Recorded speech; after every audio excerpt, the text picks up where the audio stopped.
Hello and welcome back to day 5 of the Gauntlet. And there has been some changes to the ladder and a bounty has been claimed. So we're going to be doing like a sum up and looking over what happened while we were away. And there is a new rank 1 and it is a name I have never seen before. So very cool and a lot of changes. Hope you're all doing great. How is chat doing this fine morning? And how's Steelmage doing?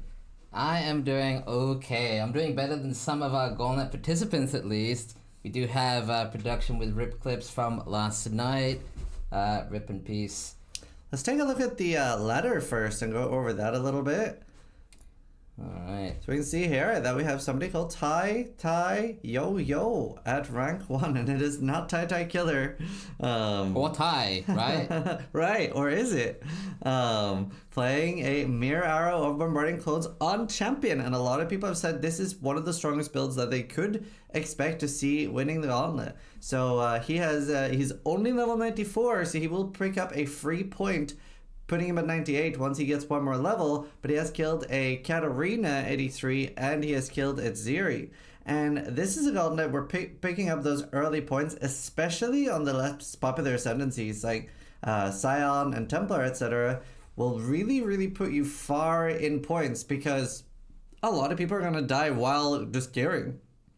Absolutely. Set +1. Can I do that? Can I +1 myself? Yeah, you can +1 yourself. But yeah. Now, I do... The word on the street, as far as points go, is we do have some potential bossing coming up. Not today, but maybe as early as tomorrow, depending on how things go. I know some contestants are maybe like less than 5 items away. Not like pieces of gear, mind you. Things like cluster jewels or just corruption implicits like CB jewel for Awaken and things like that. They're just a few key pieces away from actually attempting bossing. Now, I don't know if they're intending to go for straight into Ubers. I know Ben thinks he should just go straight into Ubers. That's crazy to me. Yeah, well, the logic there is if we take a look at the point objectives, you'll see some double-digit points. Now, killing regular Eater of Worlds, 2 points. Killing Uber Eater of Worlds is 13. So 1 Uber is worth something like 5 or even 6 of the smaller bosses. And how many points do you get for dying to Uber Eater of Worlds Steel Mage? Omega lol? Exactly, it is an omega lol amount of points, exactly 0. And we did just see from chat that Tai Yo is French, so that means that the French are dominating the ladder right now. I do wonder how the Americans feel about this coming second for once. We'll see how the ladder continues in the next few days, but right now it is European superiority. Yep. Although I do think ultimately it's very hard to gauge who's actually in the lead here. Depending on your point of view, you could actually argue that Ben is once again in the lead by far, just because he is so geared at this point. But if you've seen Jung, he's also like just about ready to swap to his bossing setup with I believe we're going to see Blade Trap from him. So that's like a complete bossing only setup. And if he's ready to swap into that, he's literally saying he's going to boss soon, right? So I don't think I've ever believed in Jung Regain as much as I believe in him this Gauntlet. Like, he is really killing it, and I would love to see Jung take it home. I do believe Ben, and I quote, said, "We cannot allow Jung to win. We just cannot allow that to happen." And I think it would be so cool. That is definitely who I'm rooting for. Yeah, definitely. I don't know if you saw, I think I can even show you his chest that he crafted. You'll be able to appreciate this now yourself. Now that is actually triple T1 perfect prefixes. Wow. So this is better than the chest I made, and better than the fractured chest he made. Well, not the suffixes need work. Yeah. But the prefixes are literal perfect. That's literal nice. like perfection. That's nice. So he must have a large amount of energy shield, right? Because, well, as you can see, apparently his shield is really good too. He is no longer abusing Warden. And the reason for this is the chest is so good that with his life-based setup, he doesn't need it. Now, I think he'll go back to possibly like a glove link setup or something like that, maybe. What's his shield? Oh, wait. Yeah. Oh, no, he has the shield. He actually has... I'm not sure on the prefixes. Maybe we can check a VOD later. to see this. Now, reminder: none of this gear. He basically has this character. So if he died right now, he could still boss like tomorrow because he literally does have a backup chest too. He has like an entire build in a tab. He basically has this character, and then completely separately to this character, he has another set of CI gear ready to go. I think that's a really good and smart thing, this Gauntlet, because it's so likely that you're going to die while farming gear. So having a full backup set and then only being set back maybe 10, 20 hours, if at all, if you're even planning to go for a different ascendancy, is quite clever. What are the odds Quinn joins the race today and completely dominates? I would say that's very likely. Yeah, absolutely. I think we're going to see that happen. Did he die in Palwood again? Oh, I have no idea. I'm just memeing. But yeah, no, very, very nice gear here. Apparently Terrence just found 3 apothecaries. Really? Let's get Terrence up on the stream. I don't know if we can get a clip of that, but definitely a reaction I would love to see. That is crazy. With 3 apothecaries, that must give him quite a large chance to double that to 8. I would be farming yellow juice right now. Yeah, not sure if we have a clip of the apothecaries. I'm not sure how fresh off the press this news is. Maybe we'll get to see it. But if that's true, that's huge. I mean, what class is he? I believe he's Witch. So I think he is competing with Ben. So it's pretty rough, but a Mageblood is absolutely a game changer. So I really do believe that especially anyone that is like a top 20, top 30 racer is very on par with a top 1 racer with something like a Mageblood. It is an extremely strong item. If you don't know why Mageblood is so strong, it permanently activates your flask, which might seem nice. Check this out. So this is actually some really cool stuff from the PoE wiki. I'm not sure if you've seen this, but it actually tells you what the scaled modifiers that Mageblood gives. Essentially select 4 of these.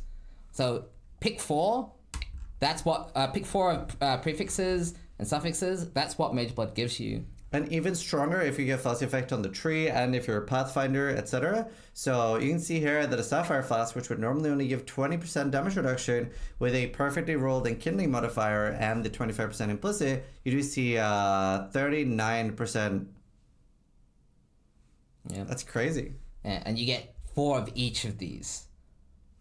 So you can become immune to a bunch of things. You can get 100 curse reduction, 78 res for 1 suffix. You get 4 of each of these. Mageblood's cracked. Yeah, so it is extremely strong. We do have the clip of Terrence there. We can go ahead and full screen that, and we'll give you our best reactions. That is pretty crazy. And it is actually, if you're wondering, what are the odds of him getting a full mage buff from that? That is a 50-50. Either he does or he doesn't. But seriously, it is a 3 out of 8 chance to get a full one. Pretty much. Alter! Was ist das? Wow. Well, 9! Now, he does have to get it, though. He does have to survive long enough to buy them off the ritual. Yeah, and he is in red maps. I would almost, like, go back down to the Oasis to just finish this off. I hope he gets it. I hope he gets it. It'd be very cool to see a few Magebloods, especially on some of the ones that are, like, maybe, like, not rank 1 or rank top 3 or top 5 racers, but somebody that's, like, top 20, top 30 to even that playing field. Would be very interesting. Imagine Terrence uses a Mageblood to win Gauntlet. That would be crazy. Insane. That'd be very cool. Holy. Terrence has some of my favorite rips. Yeah. He even invents new ones.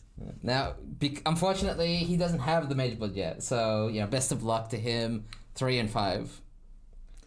I'm surprised that he's looking at Expedition at all. I'm surprised he's not just like Oasising. The ritual, right? Yeah. Yeah.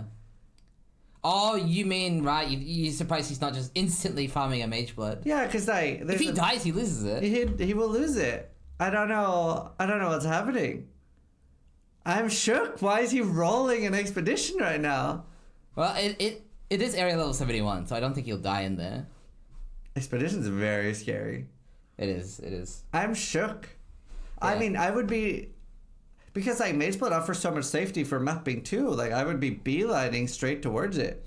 I did hear Ben say that while a Mageblood would be huge, you do sacrifice, on this build in particular, you sacrifice your recovery, because a lot of your boss recovery is those life flasks. If you aren't familiar, there's actually some very 5-ed tech that I know all the top racers completely abuse like crazy.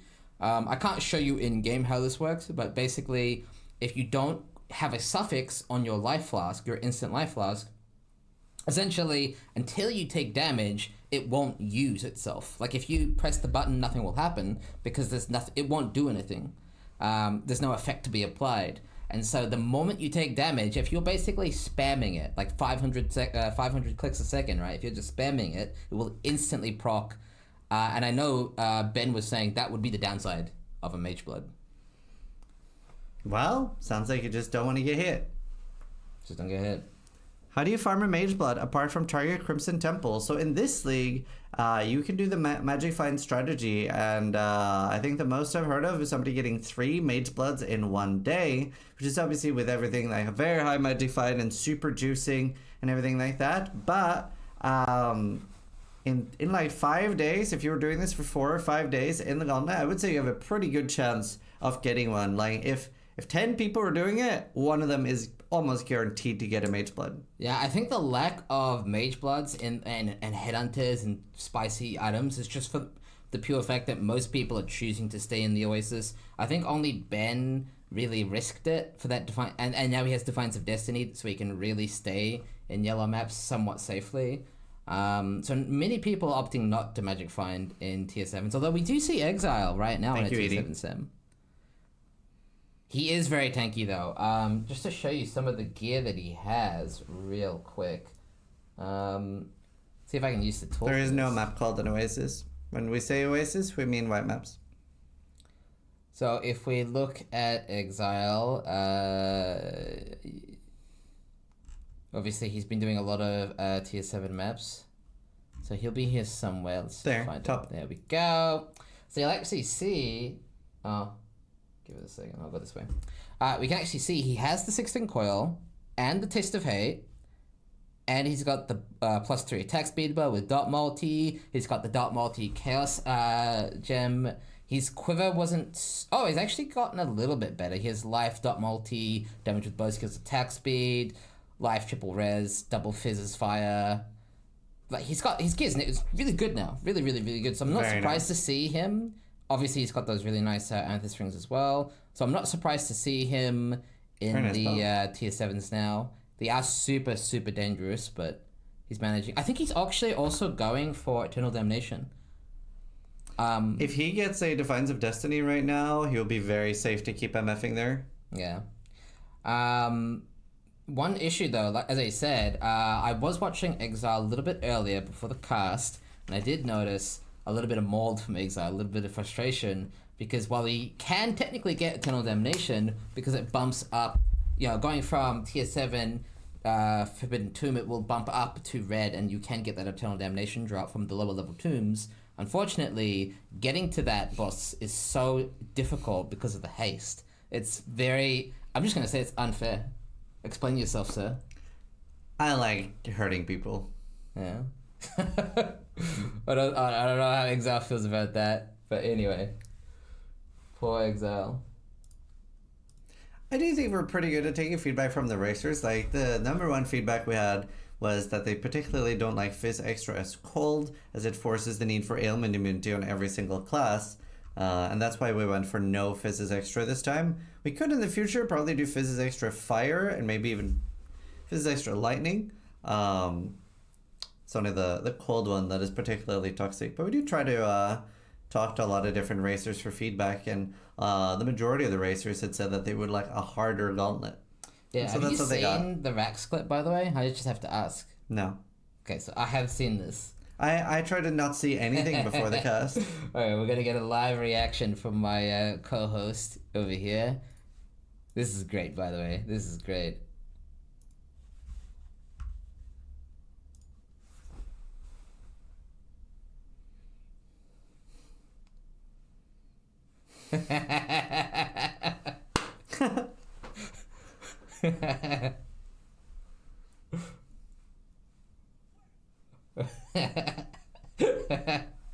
That's amazing.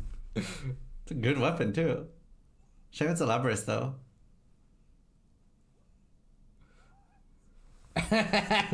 What?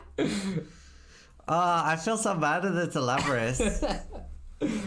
That's great.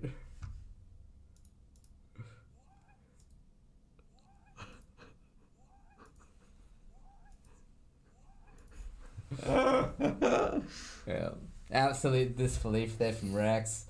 I assume that'll carry him through the campaign extremely well. Yeah. So it'll definitely take him through the campaign. And now, if you're wondering how far that axe will last, sadly, it will probably be replaced at the start of maps because it is just a Labras, which does not scale very well, and it's not something you want to continue rolling as a waste of currency. If it was a Valax, definitely could have lasted a while, but even at item level 72, you do get flaring and things like that. We can now go and look through the rest of the clips. We do have Havoc picking up a bounty, and that is to die at rank 1 while being level 98 for $750. So you can see that he's taken off all his gear here, which probably means that he will be making a new character. If not, he would have died with all his gear, and he intentionally suicides. And yeah, position 1, level 98. Rip. Although he is going to get that massive bounty, like you said. So, did he really lose? I think he won. True. So true. $750. I think this was part of the plan too. I was telling my my friend here that his first character of the Gauntlet was something like Havoc bounties. I'm pretty sure this was always something. This was probably the goal. So I think he got what he wanted. I think he's happy. So very well played there. Now going on to some more rip clips, although unfortunately these participants will not be getting $750 for their rips. We have one from Costa Banana here. Huh. Oh, yeah. Volatiles? We can rewind here and just take a quick look. Yeah. I actually think he just gets attacked by the... If you look at the start, I'm pretty sure there's volatiles exploding on him. Yeah. Told you. Yep. There's 3. Rip. I didn't even know. Honestly, I did not know those volatiles even did damage. I wonder if that's a specific Gauntlet mod doing that. Or if they always did a lot of damage. I'm not sure, but if you see here you see them coming in from the right. There's 1, 2, 3, and they all explode roughly at the same time for that big explosion, and the monsters hitting him obviously does not help. He gets frozen and killed. Rip. Yeah, we actually see as well he's playing a Jung-Ben build, so maybe he deserves to die. That's toxic. Bad build, am I right? That's toxic. These toxic casters, am I right? Only Jung can play Jung builds. Alright, we have a rip clip here from Flaxen Wall. He is in yellow map, so he's gonna die really unfair, and it's not his fault. Yeah, I blame this guy. That's this guy's fault. So they are hasted monsters, which means that I think hasted is 30% or 20. I'm not sure how much speed hasted is, but it is quite a lot. So they are a lot faster than normal. He should have just not gotten hit. I mean, you can't not get hit when they have like double action speed, basically. Look. They're very fast. Just dead. I think he actually has like 95 shock reduction, so there's not even shock, and there's no damage mods. He just... it's bullshit. He didn't do much wrong there. No, he just died, dude. I have to show you as well. It might take me a little bit to find, so just bear with me here. I'll play this clip once more while I find it. But we do have a rip clip from King Konger as well that also looks completely bullshit. I do love people dying. Alright, here we go. Are you ready? Try to die less than I do. Alright. So you can see here, we're covering it, but this is probably one of the first tier 6 maps he's running. Right? One of the very first tier 6 maps, and you see he just gets obliterated there at the beginning. He's still alive though. He's like, what do I do? What do I do? What do I do? But eventually he does decide to go back in there and try to fight it and just completely gets obliterated. Explain yourself again. I think he went to yellow maps too early. Also, we see Havoc in the clip there as well. But yeah, I'm not sure what he was supposed to do. Literally farm white mass for longer. He's like, He does only have 4.3k life. And are there damage buds here? Yeah. He's rolled Wither Fizz's mod. extra chaos with Wither. I don't know if he has much Wither stacks on him because he was kiting. Yeah, 3. he has 3. So, I'm just saying, rolling damage mods and going early into yellow maps, a little bit of a skill issue here. Not my fault. Alright, we have another rip clip here from Ira News. I'm probably butchering some of these names, but that's okay. I think. That's okay, right? Yeah. Is he just gonna move slightly out of the safe spot of Mortar and just... No, he's just gonna die, I guess. The mortar is very scary because of the multiple Yeah, look at projectiles. his reaction. Kurva. He's like, huh? I think he's doing the thing you do. You know, when something happens to you and you look at your chat, you're like, I never do that. uh-huh. Because, I mean, he's doing it, though.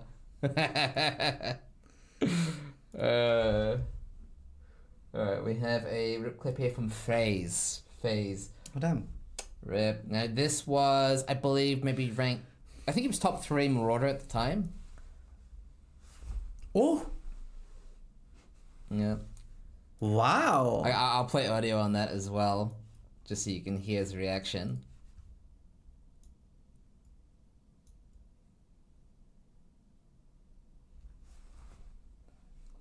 I agree. What the fuck was that?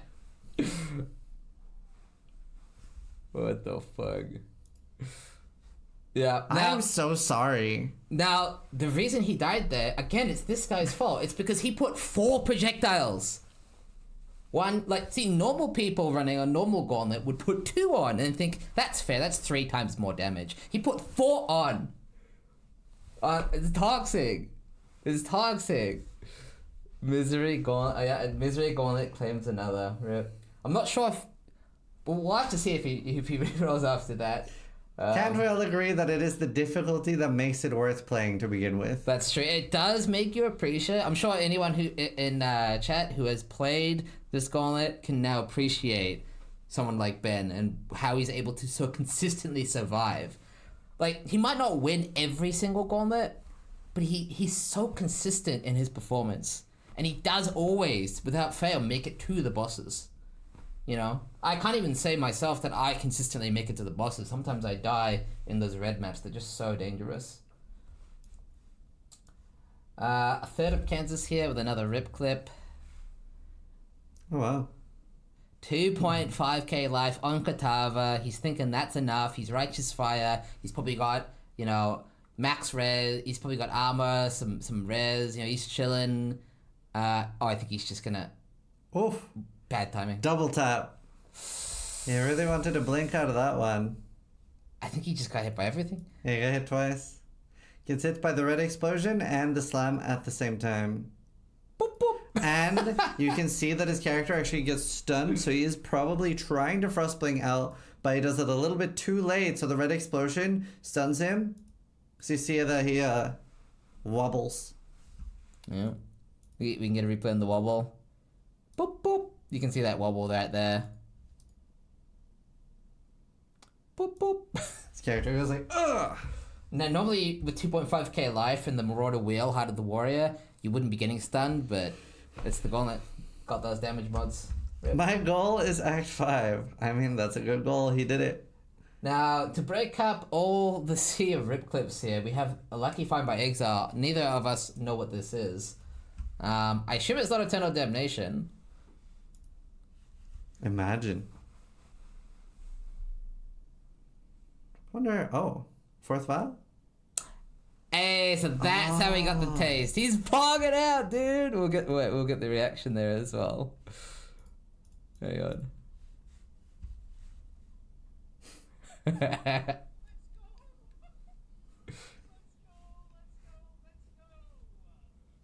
Yeah, I think that's some a motivation he really needed. He's got that we saw earlier. He's got that coil set up. He's got the taste now. He's got the fizz conversion. He's basically immune to physical damage. He's got triple res blast on a pathfinder. He's got really good damage because he's got that deterministically crafted dot multi and plus jump levels. So I hope he finds a Watcher's Eye. yeah, like Ratha, right? Yeah, I mean he's got a lot of survivability. I don't think he'll fall over randomly anymore. I think he's got just enough survivability that. If he dies, it's probably to a boss at this point. Hopefully. Hopefully. I don't want to jinx him. Yeah, I mean, maybe I jinxed him. Yeah. So now, if Exile dies, it's this guy's fault. Oh my god. If he dies before bossing, alright? It'll be fine. We have more rip clips here. We have one from Philip Way. In the campaign with 2.3k life. Playing a pretty popular build, actually, the Stormburst into Ball Lightning of Static. Rip. Wow. Huh. I wonder what killed him. Oh, it's the little exploders. Oh, they're hard to see. They're super hard to see, and you can see they all just pop at once. They do actually not explode if you kill them. It's a little hard to target. And they are, like, stunning his totem. Yeah. Rip. Another thing I didn't realize was Rippy until the other day. Until it almost killed my character. Yeah. Ghosts and Exiles. A rip clip here from Seta. That's spicy. Seta. Oof. Oh. I think he died that way that you died that one time, maybe. Do you know? What is he fighting and why? That is insane. A triple instance ghosted rare? Well, this is normal. You'll see a lot of people farm this for essences and white maps. The ghosted part, though, brutal. I think he died that way. You died that one time, Shotgun? though. Yeah, I think you see that, like, bit of wall there. Yeah. It's the exact same way. What actually kills him here, and this has killed me one time, is that explosion that goes around, which is even deadlier in the Gauntlet because there's extra projectiles. If you're up against the wall, all of those projectiles will shotgun you. So he actually would have been fine here if he stood out in the open, even face tanking the boss. Yeah. Yeah, this kills you even in the regular game, just to be clear. You can even see, like, proof in the pudding here. You see how the projectiles fly. All the ones on the right fly out like normal. This is not going to kill him. But every single thing on the left here actually instantly detonates and pops him. So, not much you can do there other than positioning. And then one last rip clip from Elix.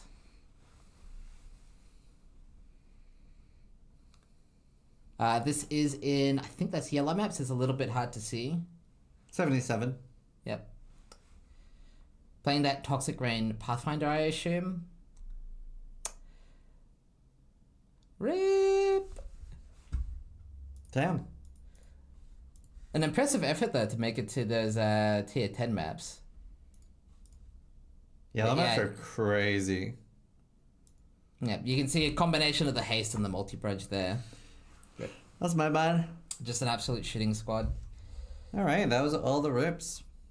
Well, not all the rips. I'm sure there's many more rip clips. Sure. If you do have rip clips, feel free to post them in the chat. Or I think there's a Discord where you can post rip clips as well. Yeah, the racing Discord. Yeah. So we do see Terrence is in tier 16s here. I don't know, does anyone know what his strategy is here? Like, why is he not rushing for that mage blood? This is insane to me. I don't understand what's happening. Maybe he's taking a note of the Quinn's book. It's unethical. Yeah, like, is it Doesn't just too count. powerful and he doesn't want to win? Like, what's happening? Exile is in white maps, MFing, I would assume. And then we have Ben is in tier 16s. So I don't know what he's looking for. Maybe boss maps? It's probably a combination of things. I think Exile was running those tier 7s to try to get Forbidden Tombs, but then he realized that you can't do Yellow Sanctums. They're impossible, basically. I don't know if you've seen. We can maybe watch a run where he fails. Don't know if I want to see it. Yeah, because he's going to yell at you. I'm pretty sure he yells at you. But anyway, but Ben has decided to say, fuck that, because yellow maps suck, and he's actually farming tier 16s for Sanctum, because they don't have that haste. I will say as well, the 60% haste was my idea. Me and Viro, we always like talk, and I'm like, how about we have an Oasis in white maps, make it really safe. We put 60% haste on yellow maps, make it really fucked to force people into red maps, but make those really rippy. That's basically what's happened. I think the races have their own point of view on this.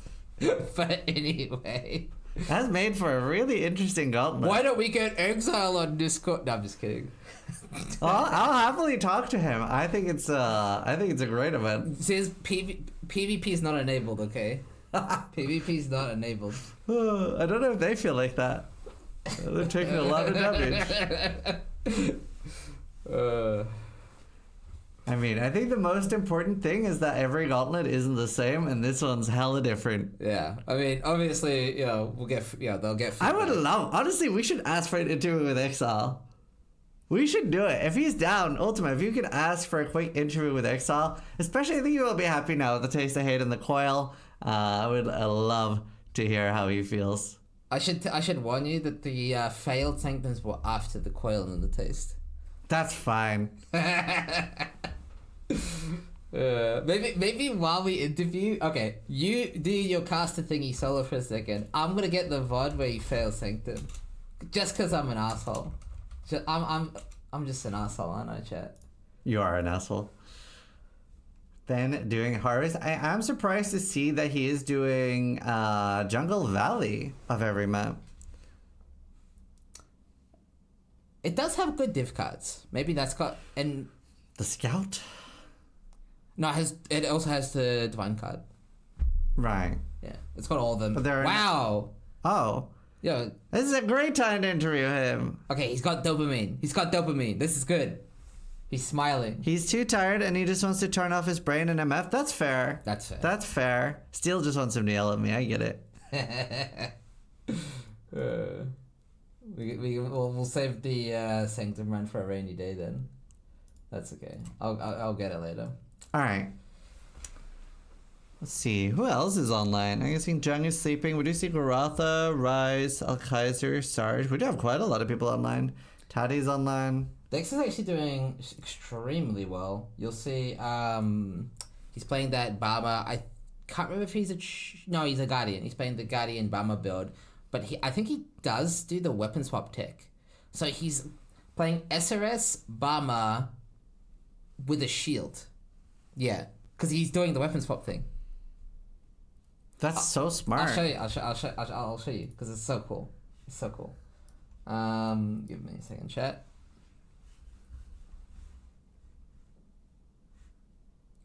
Loading. But yeah, Dexter is pretty high on the ladder. Let's see if I can find him. Scroll down. He's here somewhere. There. 37.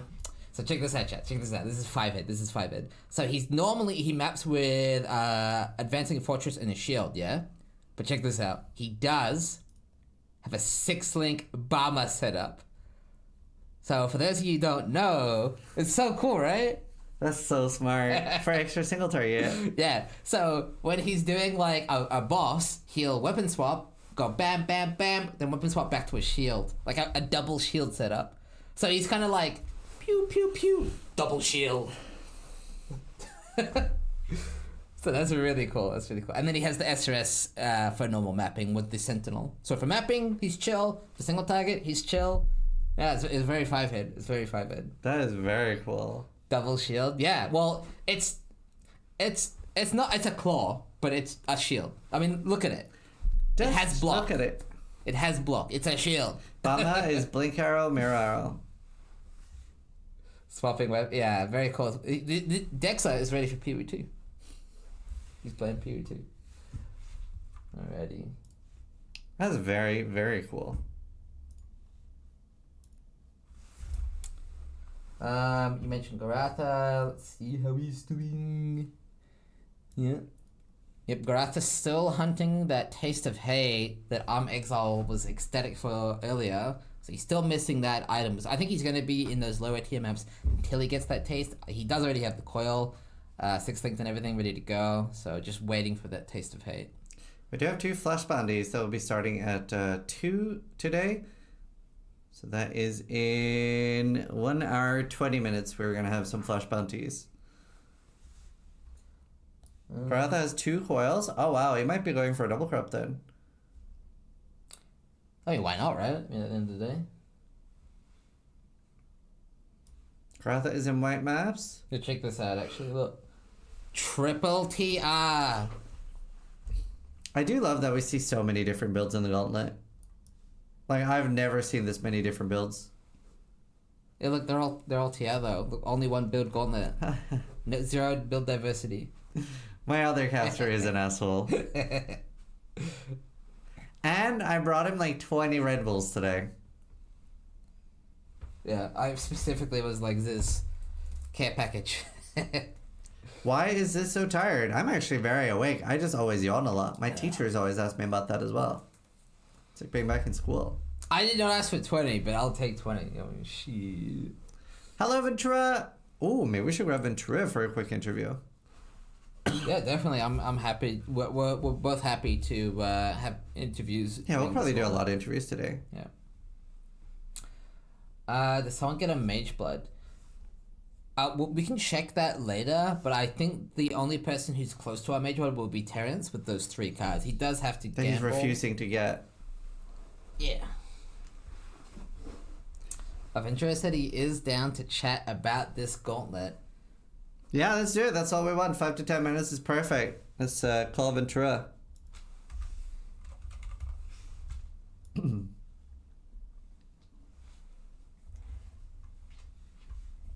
I'll just call him now. Yeah, just call him. He can join. You'll just have to yell at me, chat, if the volume, you know how it goes. Hello, Ventura. Hi. How are you doing? Thank you for taking the time to do a quick little interview. Doing okay. The start wasn't so good, but I'm playing the game now. How's the Gauntlet treating you? So I died in Act 2, then I died in Act 5, then I rerolled the Jug because I was like, I'm done with Ranger. I played the Jug, I completed like most of my Atlas, died at 84, 85 or something to double ticket boss, because I didn't know the buff from the ticket boss stack. Well, you learn something new every time. I didn't know And that then either. I started leveling another Jug because I was like, well, I cannot play Pathfinder because my Atlas is break for Pathfinder, right? I cannot farm Porcupine. I died in Act 3. And after that, I was like, you know what? I might be done. And I started making some YouTube videos and whatnot. It took like a day break, and now I'm back on Pathfinder. Had to fresh reset my Atlas, but I'm like 86 now, so it's pretty good. Oh, so you did a full migration then. Yeah, I had to, because otherwise I wouldn't be able to farm my bow at all. Awesome. And how do you find the Gauntlet this time? Honestly, it's like fine. Like I died a bunch leveling, but like most of it is just because like once you make it to maps already, you really cannot be bothered like trying hard in the campaign, if that makes sense. Yeah. Like when I loaded it up yesterday, I was just like kind of chilling, and it was pretty fine. Like when you just overgear, overlevel, the campaign is like okay. How do you like the Oasis idea? Like the white maps, I don't know. I don't really like maps being hard in general. Okay. I think it's like I think campaign being hard is one thing, that's fine, but because it's like predictable, right? But maps are not as predictable, so I would rather see maps being easy and being able to get the gear you want. So what kind of mods would you want to see on maps? Like no mods at all and just like completely like the normal game? Honestly, I think number 1 mod for maps for me would be just removing like monster life and less damage taken. Okay. Because like I feel like it's still rippy when you are approaching the mobs and they have LMP, right? So the damage mods are fine. You just don't want them to be as spongy. I think red map is a little too rippy with the GMP, but if it was LMP, I think it would be fine. Yeah. Okay. I think it's just when you are at a point where you are face tanking a rare mob and it just takes like 2 minutes to kill it, it's just not fun, right? Absolutely. Well, how do you feel about the 60% haste? I think it depends a lot on the build. I didn't really feel it on Jug, but on TR where you have no stun, it's you basically have to be able to tank the mobs. Yeah, that's very deadly. So what was the build you were going for now? I'm just playing TR into Cremation. Well, I don't know if I will actually get to Cremation. I'm kind of just playing like semi-casually. You know, only like 10 hours a day. Only 10 hours a day. That is pretty casual. What are you even doing with your life? I don't know. It's just fun. Just playing PoE. Awesome. I mean, if I wasn't playing Gauntlet, I would just be playing normal PoE. So what's the difference? That's fair. Who do you think has the best chance of winning rank 1 overall? I think Ben on his Pathfinder reroll. That's my prediction. Ooh. I don't think he's gonna clean on the Vig. Wow. Okay. So, do you believe in Jung supremacy at all? Honestly, Jung high rolled some crazy gear yesterday. I don't know if you guys saw it. Yeah. He's been leaking it in guild chat. He has like triple tier on Sadis, triple tier on Titanium Shield. Like, I think Jung will kill some bosses. Probably not clear because Trickster is just worse Pathfinder, but I think he will do pretty okay. So you think he can get rank 1 Shadow, but not rank 1 overall? Yeah. Rank 1 Shadow for sure. If he doesn't throw, I feel like... I don't think there's gonna be too many, like, people who are capable of killing bosses playing Shadow. That class is not that strong, and you have to be very patient to farm the gear out. Yeah, I believe Ben said we cannot let Jungron win at all costs. I mean, if Ben says that, I don't think he will let him win. That'll be an interesting gauntlet. Awesome. Well, thank you so much. Steel, do you have any questions? Nah, I think you did a good job covering it. I'm just doing production. Awesome. Well, thank you so much. And are you going to be starting up soon? Will we get to see you grind away? Yeah, probably. How are you guys Awesome. enjoying watching the Gauntlet and casting it? It must be a different experience for you guys, right? It's great. I love it. Steel's a little toxic, but I try to rein him in. I mean, I'm glad you guys are having fun, and I mean, you know, races are suffering a bit, but viewers seems to be enjoying it. So at the end of the day, I feel like it's a successful Gauntlet. I was telling Ziz, if normally a Gauntlet is like very racer friendly, right? It's all about a planned run that you can practice. Like you can practice it, you can get it repeatable, you can get a run down. There's not too much unfair deaths. Maybe some in the campaign. This time around, it's kind of the opposite. It's a lot more enjoyable for viewers, and then the races are just suffering with the I think the haste being at 60% and the multi-project being at 4%. It's just particularly brutal this time. So I know the races are struggling in those high tier maps. I saw a lot of people have fun in white maps when they equip their MF gear and they just run around. Yeah. But yeah, once you have to actually play the game, it doesn't look that fun. Yeah, absolutely. Yeah, I think that the Oasis is like the saving grace combined with the league mechanic. Oh yeah, for sure. Like most people I've seen, like this is absolutely game changing. They have like 40, 50 divine orbs to craft with. We've never seen that before in the Gauntlet, right? True. The only Gauntlet where we actually had access to divine was the last one, actually, right? With Sanctum, yeah. Right, that's true. But yeah, have a good cast and enjoy the day. Awesome, thank you so much, and good luck. Cheers. That's good. We'll do a few more interviews as well soon. But that's great. We can look at PoE Ninja and look through some of the uniques, see if there are any other cool finds. I am expecting quite a lot more Taste of Hates today. I am going to predict 6 Taste of Hates. What about you? 12. Ooh. You ready? I mean, I think so many people have Taste of Hate now from the magic finding. Are you ready? Yeah, they're gonna have 12. Boom! I was closer than you. Wow. Hey. 10, and we do know somebody has one and is using one, so you were 1 off. Maybe bang on. Yeah, no worries, Alti.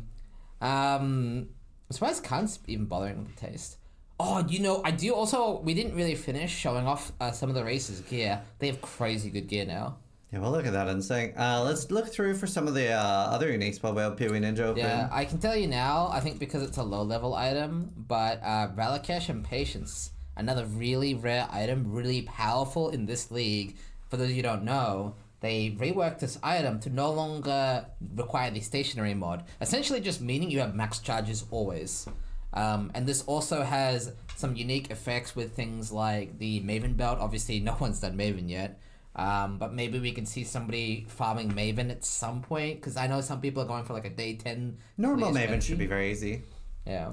Somebody asked why Taste of Hate is so strong, and it is because of the 15% of physical damage taken as cold, shifting that damage away. Maybe you have low armor, and it's very hard to get 90% physical mitigation with endurance charges and armor, whereas shifting that damage away, and it will also make your armor more potent. If 50% of your physical damage is taken as elemental, you basically have double armor. See, what other cool items should we take a look at? We can take a look at Coil. Coil's another really popular one. 0.1, wow. Yep, so 21. So you can see a lot of Pathfinders. And that's very intentional too. They didn't just get up Coil. They actually would have gone out of the way to either Magic Find or go into Cemetery and do both. It's just so important if you do want to swap out of armor to farm that Coil first. We even see a Jug using one. Yeah. 2.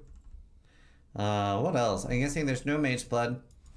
Yeah, I mean, we can do the T0 check. No Mage Blood. No Headhunter, no Squire. No Headhunters, no Squire. I do wonder if anyone has a replica Dragonfang. Nope. I mean, I don't think so. Nope. They would have dropped one. I just don't... The problem is, right, they need to get it for the skill gems. That's just so rare. Defiance. So There is a obviously Squire drop in have- the racing Discord from Merklab Bizarro. Really? Wow. Wow. Yeah, I suppose this is only equipped items, to be clear. We don't know what they have in their stash. Squire is very good, in my opinion, on a lot of builds this league because you can do the Mudgy and have the Well, open Jung's chest build thing. would also... The one he's playing right now, the Ice Nova with the Bitter Love a Dream, Squire. that would actually become 12 Link. I don't know if it would be good, but... Yeah. Yeah, Ben's still the only one with the Defiance of Destiny, and most likely, he's probably the only one to drop one. I think every single person in the Gauntlet should wear this, if they can at this point. Like, maybe not mapping. for bossing, but for mapping, this is like this by far. Yeah, Jung stopped using Bitter Dream. He's using Solaris. Right. Can you boss with Aracali's Fang and get points? I can't remember. It's in the rules. Yeah, But I don't think so. Yeah, every Gauntlet, they add a rule, so at this point, it's like a contract now. I believe you cannot use Aracali's Fang. Because, yeah, you have to use a Trance Gem. Defense of Destiny nerf next league. A lot of people are hoping that they move it to tier 0. You just swap it with the shitty sword. Yeah. GGG have an obsession with making weapons really rare, and then they're shit. Yeah. Just swap that weapon with the rarity of Defiance of Destiny, and maybe people will actually like it. Like seriously, just swap. Everyone thought Defiance of Destiny would be the T0, and when the sword turned out to be T0, everyone was like, ah. Yeah. So, yeah, and replace Relocation Patience as a T0 with like another weapon. I don't know. Make another weapon more common. At least that's probably the best weapon. Like make Divinarius a T1 and make Relocation Patience T0. That makes more sense to me. Is Defiance of Destiny new? Yeah, it came last league in Toda. Nah, if Relocation was T0, it'd be perfect, I think. Because that is... Okay, you know what? Not even Gauntlet casting now. Now I'm just one guide. 19% of every single character on Pee-wee Ninja is using these boots. Like... They're very strong. You know? It Wow. absolutely could be... Was that 49% of Pee-wee Ninja is using a Mage Blood? Mm-hmm. Which is hilarious, but not surprising, I suppose. That's crazy. And then the other, then 14%, so... What is that, like 63% of people are using Shiny Belt? Wow. Alright, anyway, back to the Gauntlet. I'm sunlocked now. Back to the Gauntlet. Any other cool items? If we you can take a scroll, look I did at? enjoy scrolling a little bit at the bottom and seeing things that only like one person has. Oh, Okay. I did see a few cool things. Someone's using a gore drill. We have a PP, Oh, nice. level 31. Oh, that must be a great experience. What is he? He's Arcade? dead. That's what he is. Oh. He's dead. You Oh. murdered him. His PP dead now. Oh. A Tainted Pact, so that's Karn, Shade of Solaris. Oh, Apparat's Hoops. Let's see if we see any rare items. We do still have that guy rocking the Asenats.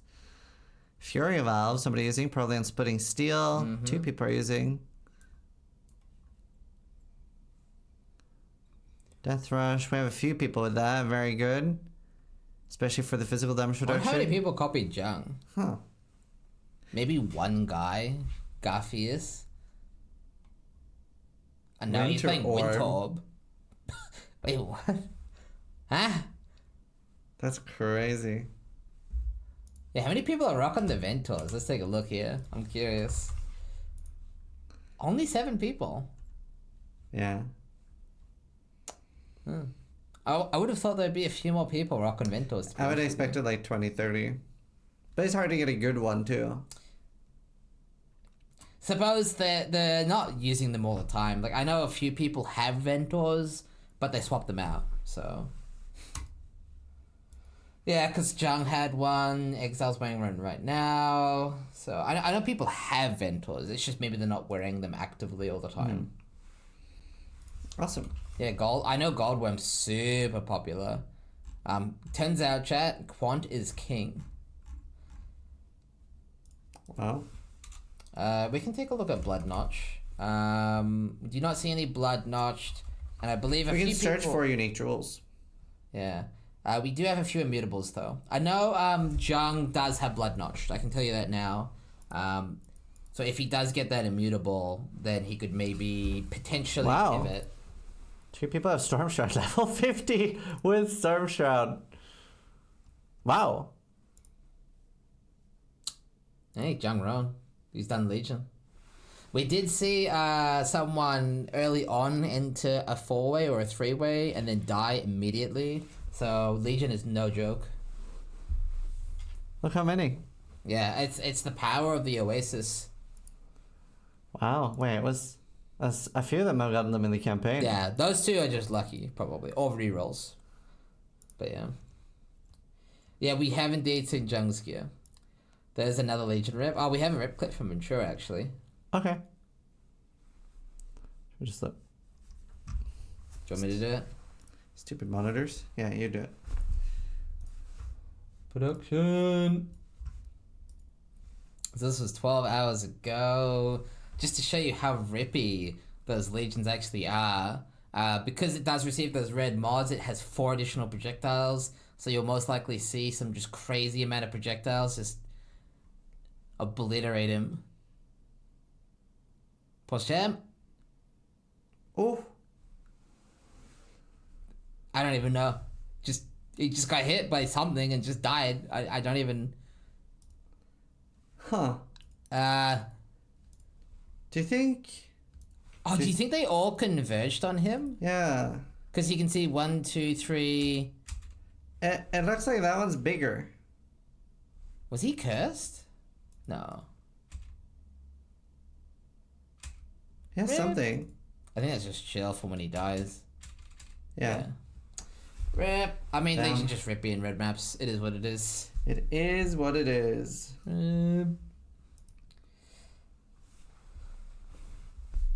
Alright.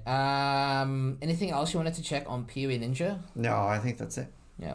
Now, I do want to showcase some of the top contestants' gears and their builds, just to provide an update real quick. Let's see if Ben's gear has improved. I know he's going to go into bosses shortly, and as a reminder, some of that gear is going to be in a bossing tab, so we might not have the full picture just yet. But I know for a fact he's crafting a scepter, so that's still being made. He's farming Divines, farming Sanctum. Still rocking the same chest. He has that crazy ring that he crafted. We've shown how to craft this. TLDR, it's very deterministic. Caster is one mod, so you can basically slam on Caster and Chaos Res. So very easy to craft with Harvest and Metacrafts. On that note, I know a few races are actually being blocked, like stopped from progression because of Coward's Trial. Ah, that is super rare. Yeah, because I'm sure you've noticed that some of the races they're very high level, they've been farming for days, and their gear sucks. And that's why, by the way. They're just stuck on Coward's Trial. Yeah, Coward's Trial is awful. Yeah, it's just so rare, and you need that craft. I'm assuming he's going to replace This this. prefixes cannot be changed, right? I'm not 100% sure which craft it is. It's a pretty important one. But yeah. And he does have crazy good helmet. I think he'll be bossing with this. It's like the armor in the evasion 2 is very nice. Yeah. He's still rocking the perfect glove suffixes. I'm assuming he's going to metacraft that. But I think the reason why he didn't craft it is just it's a lower priority craft than the scepter. Yeah. So, and then the crazy good bell. Yeah, it is prefixes. Yeah. He's got the crazy good bell. The bell's so insane. You did mention he didn't want the lightning res there. I'm not sure what he was trying to get then. Do you have any idea? I mean, a fast mod or stats, just anything else, I guess. Maybe chaos res. Yeah. Yeah. Now, he doesn't need the suppression here. I assume... See, that's the thing. When he goes Sackles, I don't think he'll have suppression cap then. So maybe he will replace this? I'm not sure. Yeah, he is getting a lot of suppression from his shield. Yeah. Yeah, just as a reminder, the endgame goal here is to run Eternal Damnation. So replacing that Defiance of Destiny. I guess that's... Yeah, I guess he'll put that on the Pathfinder when he rerolls.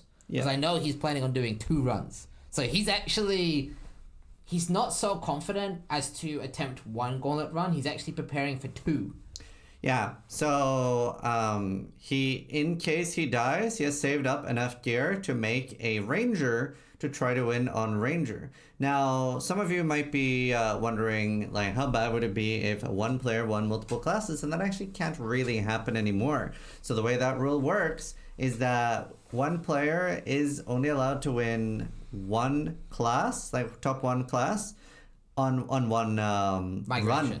So if you win, let's say that you do literally fully complete the Gauntlet on a witch, and you want to go for a Ranger, you have to fully migrate so that all your items are gone, all your map completion is gone, everything, and then start over. Okay. Which is not really doable this league. Yeah. I do know as well, this just to give you an idea of how close we are to bossing actually, he's farming purple juice to craft his flasks now. Wow. So I think tomorrow, as early as tomorrow, we could see a content window. You got to get ready for that. That could be a long cast day. So, yeah. We could be getting debated. I think day 6 is more realistic. So maybe not tomorrow. Maybe Today is day 5. So day 6 is tomorrow. Kind of. So we still, in terms of like hours spent. Sure. Because they still have 6 days. So tomorrow, the end. So 9 p.m. Apparently tomorrow. Ben said day after tomorrow. What? Ben said day after tomorrow.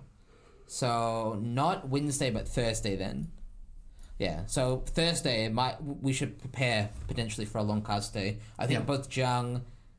Well, actually, Ben's more realistic. But when Ben says Thursday, he means Jung's more like, yeah, I'm gonna do it tomorrow, and then it's more like Friday, maybe a bit more realistic. There could also be some psychological warfare trying to bait other people into going early. Oh, dude, 100%. I think Ben is gigabaiting. I mean, Jung is gigabaiting, and then Ben is gigabaiting. There's 100%. So when we first talked to the racers before the Gauntlet started, a lot of them said that they thought this would be a day 9 or 10 finish. So a lot of people, now that they are getting good gear, might be trying to get people to go in before they get an Eternal Damnation. Yeah. Jung is baiting, not Ben. I mean, there is no doubt. What Ziz just said is true. Ben did say day 8, 9, 10. So that schedule is getting moved at least a full day. And I think you can chalk that up to Jung Roan. So we have a question in chat. What if someone does 3 Ubers only, dies because he didn't do the full thing, he doesn't need to migrate, then he plays another class and kills all Ubers? Then it so happens, so one does more than 3 on the first class, he will win both. Did you not understand the rule that you cannot win both? We will just not give you the win on the second one. Yeah, so it's your highest placement. So if Jung won every single class, he would only get the highest placement. So let's say he was first overall on Witch, and then he rerolled Shadow, Ranger, Duelist, Moror, Templar, Scion. He loses all of those by default. He's just exempt because he can only win the highest placement, which would be his rank 1 overall clear on Witch. in this hypothetical. Unless he fully migrates and starts from scratch. Yep. For a bit of context there, you might be thinking, like, that sounds stupid. Basically, you don't start from scratch when you re-roll. Like, think about it this way. When Ben re-rolls on a shadow, he has, let's say he didn't migrate, he has gear, all crafted, perfect gear. He could even, like, literally everything perfectly crafted. He could have his Atlas set up. He could have all the bosses farmed. He literally, if you think about it, just needs XP just to 95, and then he can clear. And that might take him 20 hours. Yeah. So, and keeping in mind, it's not going to take him 20 hours from a fresh start, like migration. And so it's a fair way to ensure that you're not just farming on one class and then dominating on the much weaker classes. Yep. Otherwise, Scion is literally a pointless ascendancy because you would just farm on a witch, take all that gear, and then put it on a Scion. Which, to be clear, you can technically do. You would just be forfeiting your witch placement then. Yeah. Which is a valid strategy, by the way. You can absolutely do that. In fact, it's really not a bad idea. It wouldn't surprise me if... Yeah, we do see a lot of Scions dying. So Scion is particularly weak. It is a very strong software ascendancy when you have a lot of money, like voices, etc. Yeah. But yeah, anyway, so moving on to some of the other rank ones. We already looked at Jung's gear, and we can't see the full picture of his gear because a lot of it is in his stash. We'll most likely see a respeak from him tomorrow. Yeah, but and yes, this was because of Seismic. Yeah, because Seismic could be played on every ascendancy, and it was very cringe. But still, just to explain, is completely different from what Ziz says, though. I think everybody in chat understood it except you. You cannot win on multiple ascendancies unless you migrate. It is very simple. If you want to win on another ascendancy, you have to do a full migration. It is the simplest thing in the world to understand, and everyone understood it except you. You're getting one guy on the cast. I'm getting one guy on the cast. If you don't understand, it's okay, because it most likely doesn't affect you. You can sit back and watch the rankings, and there'll be, at the end of the Gauntlet, there'll be an overall ranking sheet, and that will explain it as clear as day. So, it's okay. Just sit back and watch, enjoy the content. So anyway, moving on. Don't do it. I'm good. We can check out the ranges here. I'm not even sure who to look at because it is a bit of a gear race. Like, technically, let's just look at some of the contenders. Let's look at all of them because the Ranger is a little bit more competitive, I think, right now. So I'm just going to filter here by Ranger. So obviously we'll take a look at the actual rank 1, but it gets a bit more complicated because it is a bit of a gear race. So this is no taste of hate, no coil. Wow. Yeah, exactly, right? That's crazy. And a 5-link as well. So you can see what I mean when I say it's a gear race, not a level race. Well, to be fair, at least he does have like that 6 on the bow, which is where he's rocking his. It's not a very good one though. Yeah. No, attack speed. He's rank 1 in garbage gear. Mm-hmm. Wow. Yeah, I mean, he's just killing it on pure skill. Yeah, he's probably saving fuses for a coil. He might even have 1,500 fuses ready to go for a coil. That's the thing. We can't see the full picture necessarily. But just based off what we're seeing here, we are seeing much worse gear than some of the other ranges.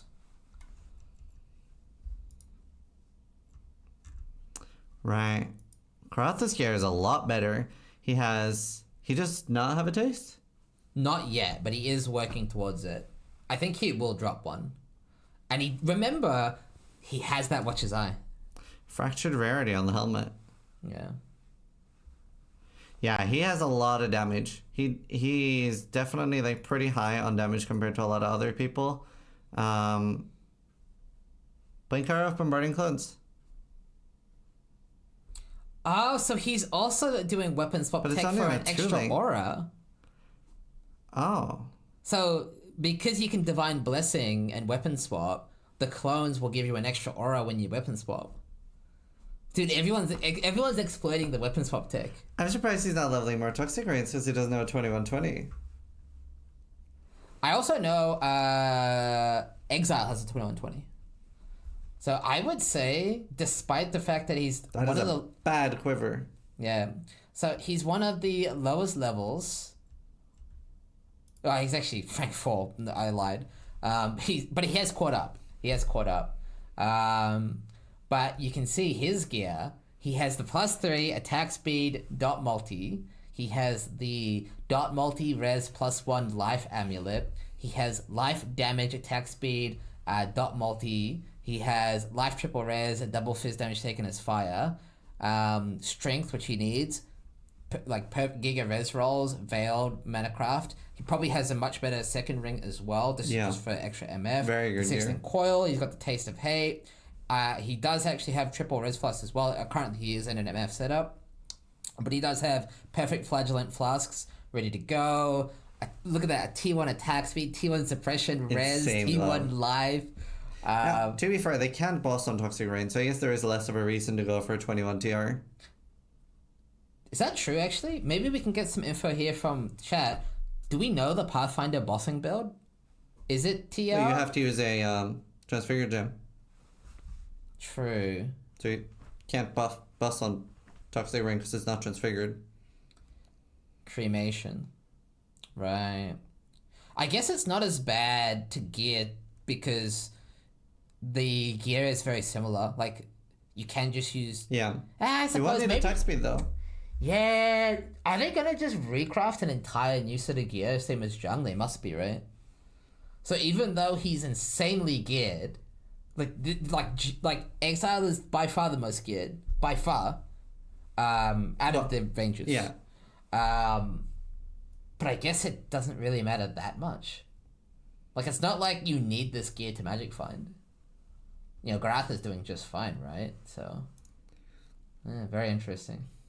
We'll take a look at Super Timo real quick. Yeah, is rocking that triple. I'm not sure why the US broken out with that, but he is rocking the... I think it's something like loading. Oh, I see. So I just give it a second. I think it's just updating the page, maybe. Yeah. Okay, I got the tech. You ready? Yeah, this is tech support live. Control F5, force refresh. I just finished loading. That's classic. So good. There we go. But you can see... Oh, nice ring. Yeah, for those of you who don't know, actually, this is really cool. So I always love talking about TR because it's so fun to gear. This is a very easy amulet to make, believe it or not. In fact, he got unlucky. You can see what happened there. It's a bit of a travesty. But it's very easy to get something better than this. He got robbed a bit. If you get damage over time multi and any 2 usable suffixes, right? Just anything reasonable, right? What you can do is you can do suffixes cannot be changed, reforge chaos, and that is guaranteed to get +1 gem level there. Yep. So, and then you just craft on life and call it a day. And you can see what happened there is obviously it filled the prefixes and he got robbed a bit. He even hit life. Luckily hit life. Imagine if that was not life, he would have been pretty mad. At least he's only losing 30 life instead of the full 50 there. Yeah. So a lot of people have most meta mods except prefixes cannot be changed. A lot of people are struggling to get Coward's Trial. It's incredibly rare. It took us quite a while even in Bro SF to get it. yeah, and I remember I got it and he was like, no, I think you were dying IRL. Yeah. Yeah. Yeah, And I told you to do it without me. I was like, just come. And he's like, I'm dying. Yeah, I mean, as long as one of us had it, it's fine. I just ask you to craft it for It's me. fine though, it's fine. But yeah, the point is it's a pain to get. I know El Kaiser was struggling, so and we do see Zlage as well re-rolling. No, he did get that on stream, I think. Even though most of the things he spawned in, found off stream. Yeah. What? Oh my god. Zlage actually does have the Giga Bow, so it's very nice. Probably still working on coil and taste. You can see there's a transitional period where they don't have coil and Very taste. nice. Like, backup for a coil, though. Yeah. But you can see there's that transitional period where they do not have the taste and the coil, so they run armor and barkskin, and then they do swap. They get an extra damage aura, and they do get to run coil taste, and then switch to probably triple res flask. Mm-hmm. But very good gear before that transition, like excellent crazy good ring, will want to recraft. You can tell why he hasn't gone for the extra life roll there. It's because he has that T1 rarity. So he's just like, why not? I'm magic finding anyway. But he will most likely recraft that. Yeah. Very reasonable amulet. No damage, but he probably is in that oasis. Maybe he thinks he has enough damage. Decent. Usable. Yeah. Yeah. Not bad year. Yeah. We're Good seeing enough, very at good least. year. Yeah, good enough to farm that oasis. A lot of people. Yeah. As I said though, very much so a gear race. Did we look at Tai's gear? Yeah, so obviously we do have a rank 1 overall, a new rank 1 overall that we mentioned earlier, and he is actually complete Giga Chat. I love to see that. I'm so glad you didn't ban the tech. But a lot of people are actually playing Bama. Bama is low-key one of the most popular, successful Gauntlet builds. And part of it, I mean, I'm not sure if he's not abusing any weapon swap tech yet, but he can.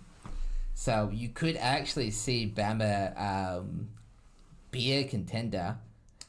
Yeah, so if you're wondering what Bama is, it stands for Blink Arrow, Mirror Arrow. This is rank 1. His name is Tai Yo-Yo. And we were considering banning it because it does seem a little bit unintended, but there is some sort of interaction with weapon swap where you summon with a bow, and then even if you use, for example, United and Dream, that will actually affect the summons that are already there. So we did think about banning that because it is very unintended, but then honestly, it was technically Steel Mage that convinced us to allow it because he said to Vyro, how funny would it be if someone dies weapon swapping? And we were like, you know what? Let's keep that. To be clear, I did say this. It was like a day before the Gauntlet started, and Vero, it was a day before the Gauntlet started, okay? It was not after, it was after I said I wasn't competing. So, monk ass, dude. Well, we didn't know about it until then. Right. But yeah, anyway. So we did talk to GGG, and they were like, yeah, that's probably not intended, but we're not going to nerf it during the Gauntlet. Yeah. Oh, he does have plus 2 AoE gems. He must have dropped that, like, as is. It's a lot of levels. Yeah, and we have seen a lot of people go for that 21 determination. I'm not sure if he's leveling any now, but, I think we're getting a little bit of a insight into what he's planning. Oh yeah, because he can put a 21 purity in his helmet and get a 23 for that extra max res. So he'll have a purity of fire for Exarch, etc. Very nice. Oh look, he's in chat. Oh nice, Steel Hello. Mage saved us. He sure did. We were considering it. Holy. Also, great job so far. I am surprised to see not more people doing what you were doing and locking in some early points, seeing as so many people are going to die gearing. What determines rank 1 on here? XP? So XP is not really a factor in the Gauntlet. XP is tracked early up to 95 points, and the only reason for that is to be able to track where people are going early. It doesn't actually have any impact on the race. And if you hover over points here, you can see all the things that you get points for. So Aziri is 1 point, Katarina's 2 points, and that is the ones he has so far. So he can pick up 1 extra point for leveling, putting him at 98. But after that, you do have like Shaper, Elder, Uber Elder, and then you can see the Ubers and the imitations, especially the Feared, giving 16. You do get a lot of points here. So the only thing is we don't know how many things people are going to be able to kill in this Gauntlet. I mean, Ben seems to think it can be cleared. Ben does seem to think he can clear it all. If he clears it all, I'll be. I already said I'm gonna start a religion. I'm gonna get water. Do you need anything? Yeah, I'll grab a water as well.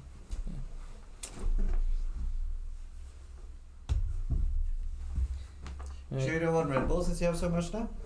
Yeah, I'll wait because I want it to cool. I want it to chill a bit. Yeah. My stream now. So why is the Forgotten Invitation not worth any points?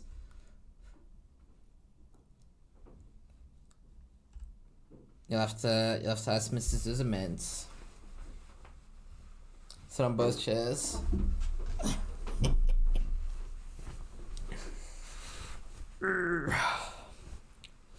Check Khan's gear. I should probably wait for Mr. Streamer, Mr. Zizaran.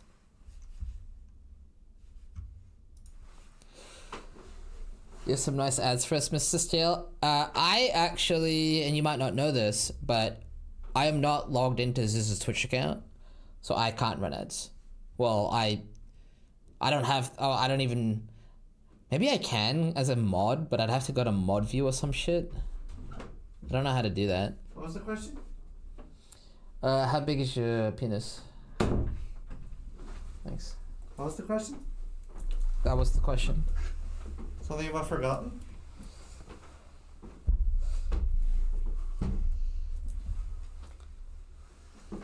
Huh? Oh, they wanted to check out Khan's gear.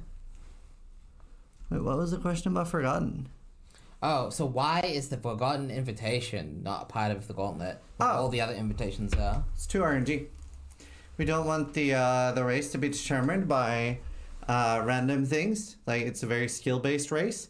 So a lot of the times, we sometimes, like, Uber Elder is probably the most RNG thing in the race. And sometimes we don't have Feared because Cortex can be hard to get. Whereas getting all 4 of the Forgotten things plus the invitation is really rough.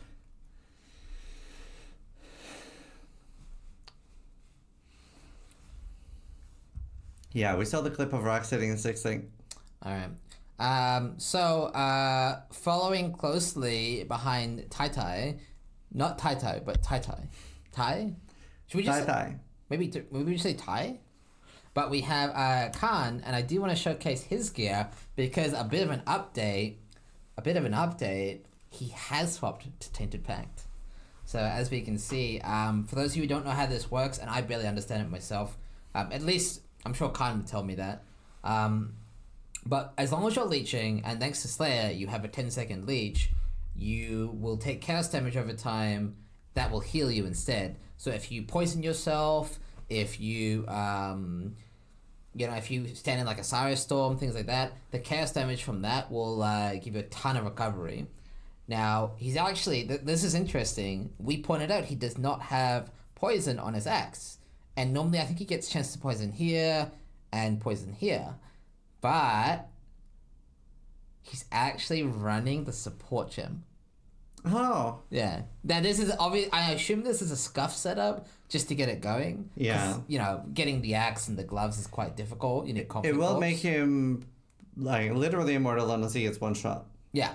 So this is kind of similar to things like Defiance of Destiny or Blood Notched Immutable, where he has so much recovery. We're talking like 5 to 20,000 life regen, depending on how many stacks he has. Yeah.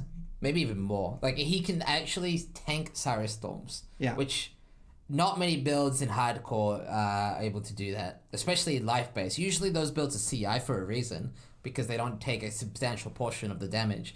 But for him, that heals him. So there are a few downsides to this. Anything that disables recovery can instantly kill you pretty much. It's very dangerous. So when it comes to bossing, I believe Maven is scary if you make a big mistake. Awakener, like Cyrus, is scary due to the puddles. Same with the Greats on Exile. So as good as the tech is, it does have its downsides.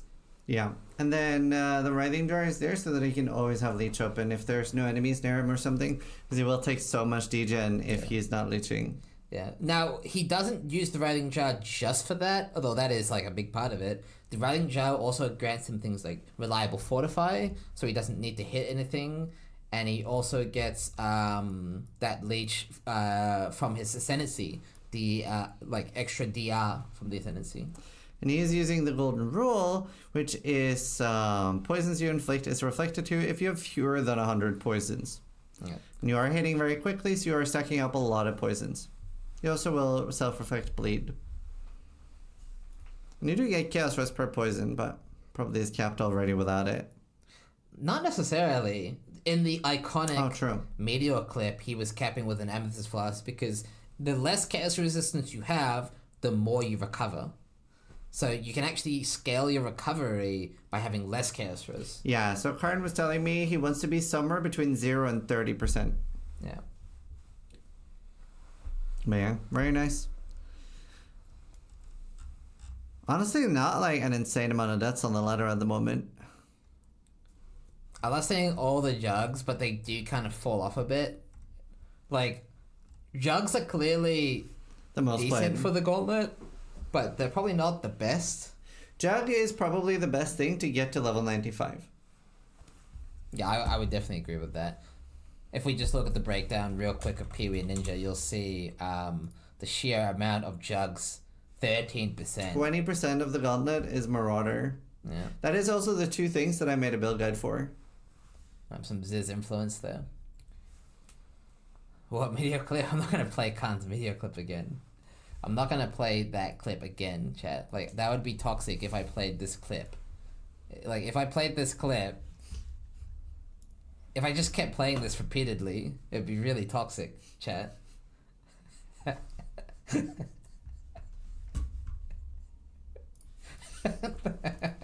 It's the one that gets me. But yeah, we're What's not in gonna the play Ziz that. folder? I think your folder is kind of empty. Yeah. That's right. Oh, okay. I can just put one YouTube link on there and there's like 500 rips clips. I only have 130. I took a stab in the dark of a 3-digit number, okay. I wasn't too far off. 500 is not far off 130. It's 3 digits, okay. I mean, you'd have 3 digits as well. Just most of yours would be the DC. Actually, I wonder if that's even true. Like, outside of racing. I think so. Well, mine are racing clips too. No, when I say racing, I mean like dying at level 30 in old school. I did die a ton back then because I was like learning. Oh, nice cryo.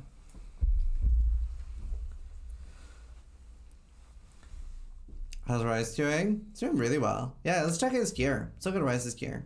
Yeah. Yeah, as a reminder, He is only temporarily being a Templar. yeah. A lot of the Gauntlet is actually a gear race. So, well, I'll just go here. It's all about getting like really good gear. There's a reason why people aren't just YOLOing Ubers like they normally do. People like Exile and Ben will usually go in day 3 and just full clear with basically cap suppression and like 85 max res and 6k life. This time around, we're seeing everyone go for an extra layer of defense, which is taking a lot longer than normal, which is not surprising given the absurdity of those Uber mods. So it's more of a gear race at this point, which I actually prefer myself. Yeah. I prefer to see people go in with really good gear. Not perfect, like that's the thing. People aren't going in with like Magebloods, but they are planning for things like Eternal Damnation, Transcendence, Taste of Hate, which normally we don't see. So, looking like... See, the issue with a lot of his gear is that it's not perfect. Yeah, missing a lot of fizzes taken. Yeah, so you do need that implicit craft, the prefix craft there, and you don't want reservation either. You want that fizz like conversion, like you said. Wow, that amulet seems very placeholder. The ring seems very placeholder. He does have the Elyon craft. I know he was hunting for that. He was I think he gets some advice from Ben. Just to give you the advice. Did you know that not only can you block to unveil a mod that you want when you're crafting, you can also block when you're unveiling to find a mod. So if you block on Gravicious mods or Elyon rings, it actually increases the chance that you'll get the master specific mod so that you can unlock the craft too. So. Oh, right. I see what you mean. So if you block like mana here, it makes it like way higher to unveil it. Who would you block if you want the Gravicious Fire mod? I'd have to take a look at the weightings. So that's smart. I didn't think about that. No. decent gloves there. These gloves could potentially be endgame gloves. They are missing 6 suppression though. I think he would have implicits on them if they're going to be endgame. I think he's just farming until he dies and then rerolls champion. Yeah, maybe. See, it's what I mentioned earlier. Some people have crafted their gear and some people haven't. It doesn't mean Rise doesn't have the opportunity to craft a lot of good gear. He might just be hunting those meta mod crafts like Coward's Trial or Camp Blade or something like that. Yeah. Right. Go back and watch people play. Yeah. I think the only class we haven't looked at extensively would be Scion, but unfortunately, if we just take a look at the Scion ladder real quick before we see some gameplay, you can see our top 2 Scions have died, unfortunately. I can confirm Dino went again, same build. Look at the steel section here. We have SRS, Cremation, Lancing Steel, Bone Shredder, Volatile Dead, Summon Ready Spurs again, Toxic Rain, Volatile Dead, Ball Lightning of Static. So it's very different here in the top 10. Yeah. I mean, Scion is Jack of all trades, which does give you the ability to run pretty much any one of these other Ascendancy builds. It's not going to be as good, but it doesn't need to be as good. You just need to be the best Scion to get that rank 1. Yeah. Okay, so we can take a look at some casted gameplay here. Here we go. So here we see Mosh, Karatha, and I'm Exile. I'm Exile is in 71 maps. Mosh is going Merc Lab, which he probably is just farming gear there. I don't think this is his first Merc Lab. And Karatha is also farming Betrayal in white maps right now. Yeah, and we can see, I believe, Rise there. Timeless Jewel PoE. Looks like he's preparing for some endgame gear. So every racer will have... I heard Rise explain that he has an idea of what he wants. Like, he knows the picture, the endgame picture. He just doesn't know how to get there. And so he's just struggling with how to go from point A to B right now. But he knows where he wants to go.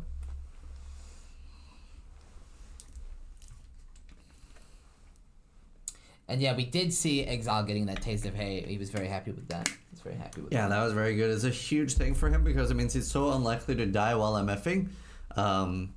You see, like, Defiance of Destiny is the biggest thing you can pick up early in the Gauntlet. That'll make farming gear very safe and gives you a very large chance to get a Mageblood. It'll let you juice a lot more and feel pretty safe. So we can take a look at Tati here. I do like to chime in on Tati every now and then because he does have that probably the one of the most like geared Ball Lightning of static builds so far, which is one of the better builds this Gauntlet for sure. Ball Lightning of static obviously working well, like synergizing with the cooldown mechanic and kind of bypassing it. Like I think it's 1 cast per totem, 1 charge per totem, so the totem could just keep popping off. He was looking at that bounty for Uber Aziri with Flame Blast. And I believe that does say, if I remember, it says a totem spell blast is allowed. As far as Mageblood goes, we have not seen anyone actually get a Mageblood. Apparently there was a Squire drop at some point. We don't know who got that. It's not a bounty or anything. It's just kind of fun to keep track of. Yeah. Chat was also saying something about a mirror. I'm not sure if that's legit or not, but that would be cool to see as well. But yeah, no Magebloods. The closest to a Mageblod we've had was Terrence. Yeah. With 3 out of 5 cards. Why is there Onigoroshi SRS? I don't know. There would be no reason to do that. That I can think of. Cosplay. Yeah, role players. Man, Garatha's damage is so insane compared to everyone else in white maps. Like, even, obviously, you're always going to have a lot of damage in white maps at this point, but he really is, like, melting everything. Yeah. Exile's doing a Giga Juice map. I'm down to watch the Giga Juice map real quick. I'm down for that. Let's do it. Oh. He's in a 71. You know what? I'm such an MF Andy. Watch this. You can't stop me, Ziz. Yes, I can.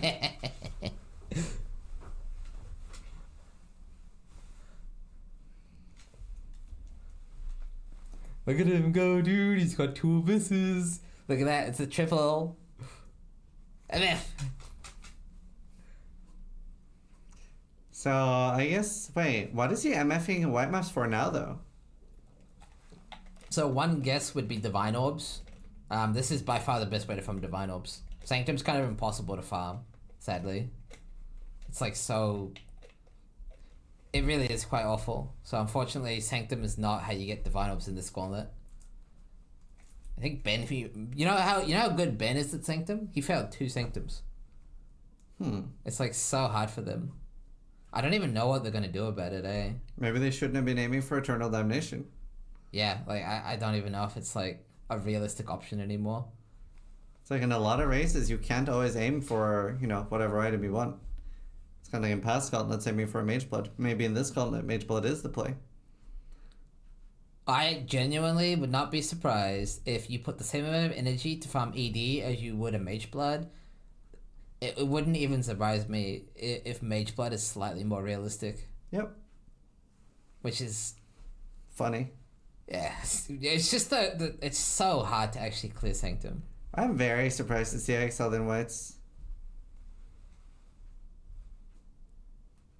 I feel like he has enough tank to do yellows, no? Like 73s? Maybe. See, if he had Eternal Damnation... sorry, not Eternal... If he had Defiance of Destiny, 100% he could do yellows. It just sucks because he can't get Eternal Damnation in white maps, so... Yeah.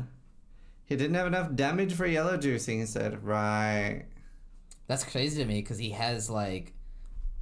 we showed his gear earlier. He has 21 Toxic Rain, 16 plus 3 attack speed, dot multi plus 1 amulet, dot multi damage attack speed, like he's got all the gear, like literally every single piece of gear except for like a Watcher's Eye. Ratha does have a Watcher's Eye, so his damage is insane. At least he can get Voidborn Reliquary Keys here. I mean, that's how we got our first Mageblood. True. So, that'd be so cool. What do you think the chance that someone gets a Voidborn Mageblood? Because I can... Very low. Well, here's the thing, right? Let's say it's 1 in 300 keys. Just hypothetically. Right, let's just... Hypothetically, let's whip out that number. Yeah. I guess. I think 300 keys will drop. Everyone, literally every single person is doing this exact same thing. Yeah. Like, everyone's doing white maps and everyone's doing the lead mechanic. I guess it is not that unlikely that somebody will get one. You're missing a 0 still? No, he's not. Yeah, you can... It doesn't work that way, DKP. It's fine. There's thousands of shit uniques in Woodborn. It doesn't work that way, though. There are 500 Magebloods in there as well. Steal is right. Oh. Imagine if we see somebody running a Geed's Embrace. Pushing. I mean, not everyone... I will say, though, not everyone can handle the Abyss strategy. So, some people are running white maps and just doing, like, regular... You know, they're just doing mechanic... Like, maybe they're even doing Abyss, but they're not doing, like, Gilded Scarabs and everything like that. Because, this is pretty hectic. It's looking pretty smooth. Definitely a little on damage. And this is 5,000? 6,000? Between 5 and 6,000 juice. So I guess he is kind of low on damage. He is also not very high level. Yeah, and you can see... this mirrors my experience. You remember when I said I did try a few solos? You can see the amount of kiting. So obviously, a good magic fighting character will just sit, right? And they'll just let everything pile up and blow it up all at once. But you see they have to do each wave. They have to spawn the pillar to do each wave separately. So Aspire will have 3 waves, and you can see he's doing 1, 2, then 3 waves, and then he is kiting each of those rares individually. He's not just piling, you know, like 50 Abyss monsters together all at once and popping them. That's slowly just getting big. Yeah. I mean, this is a juice map. This is Nearly 7,000 triple. Oh, it's got life regen. Or maybe that's just another mod. Alright, dopamine incoming. I'm getting third-party dopamine. Steals an MF fiend. Oh, you got a divine orb. Hey, Tink. Exile's Tink. Alright, Ting. Holy. Hey, he got a Forbidden Ooh, Toad. Dragonfang and a Venter. Dude, I love this. Yeah, I can sit here and watch. You know what the best part is, chat? So, the worst part about magic finding this league is it takes roughly 8 maps to get a good one. But we can just swap between all the POVs. And so when Exile's got a shit map, we just watch somebody else. And we can just see every single map can just be like, swing, swing, swing, swing, swing, swing, swing. I hope we got a good Dragonfang. Imagine if we got +3 Toxic Rain or +3 Cremation. Yeah, I suppose you would use +2 Toxic Rain. I don't think you would use the Cremation though, because it is Corpse Pact based. I'm not sure. I'm not sure how much. How burn levels are. Yeah. Yeah. Dopamine, he's addicted. Yeah, we can check out Ben as well. So we don't just have to watch Exile Magic Fight. We I want to see the Dragonfang. Oh, Ben is actually bench now. He's bench. Bench Ben. Who else is on? Ventura is on now. Kaiser's on. Sarge. Kaiser's been on for a while, I think. We can take a look at Kaiser real quick. Yeah, he has bounced back pretty well. You can see what I was talking about there. Okay, I missed it. I missed my window. But he has 23 divines in his stash. Wow. So again, more so than most gauntlets. Or I still think this is better than Sanctum, honestly. I mean, it will be. Yeah. We are seeing that the races have shit tons of currency to play around with this time. Yeah, and they're gonna need it. They're gonna need some insane gear to actually take on the Ubers. I wonder what Ubers, if any, do you think are gonna fall? Like Shaper for sure, right? I think Exarch. I think Exarch is pretty messed up. I think Awakener. And Exarch is what Rai said was the easiest. Yeah, I have no idea what he's even on about. What is he even? Why on about? is he on it about? What is he even? Oh, our scene's weird. Oh, sorry.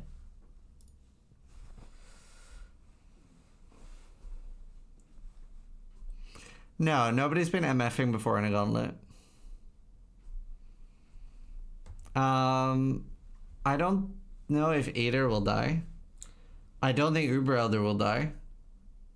Honestly, what and I don't think Cyrus will die. Obviously, Azeri is a huge problem. I have a question for you. So this is kind of a bit weird. So basically, there's a bit of a wild card this gauntlet that none of the races have practiced for, and that's the Azeri apparitions. Do you think the transition phase and the meteor? So keeping in mind that you know that there's a chess mod when what's the wording? Basically when Awakener is nearby. What's the wording on that? Right. You know the one. In the presence. Yeah, in the presence of a big boss. That does not work. That doesn't work. Therefore, would Azeri work? The reason I think that it works is that if you do a Maven Witness Uber Azeri, that works when she's in her transition phase. Like Maven is active and doubling and cloning Azeri when Azeri is standing there in her shield. That makes perfect sense to me though. Like, because so when I say that, I mean there are unique bosses. Like Azeri is there the whole time. But so is Cyrus. No, Cyrus literally disappears. So oh, maybe No, he doesn't. He's there. Well, you can even damage him. Okay, forget Cyrus then. What about Ida? Ida does disappear. Ida doesn't disappear. He's in a shield bubble in the middle. There's no way. Is he targetable? No, but neither is Azeri. They're all the same as Azeri. Shield bubble in the middle. What do you guys think? Do you think that the apparition Exarch disappears? Well, let's go with Exarch then. Do you think it'll work with Exarch then? No, I don't think Azeri apparition will work on Exarch. I think Exarch is a really, really hard fight on its own. But I don't think you have to dodge Flame Blasts and the balls at the same time. No, I don't. Unless... the only thing is, what if the apparition... Because we don't know. We have no idea how it works. What if the apparition comes out of the molten magma people? Yeah. What if you kill the molten magma people? Yeah, but they're tanky. We just don't know. I definitely think, particularly on Cyrus, that we will have the apparition. It just sounds impossible. Yeah, I actually think Cyrus is impossible. Like, yo, chat, how do you dodge Azeri Stormcalls and Flame Blasts in a maze?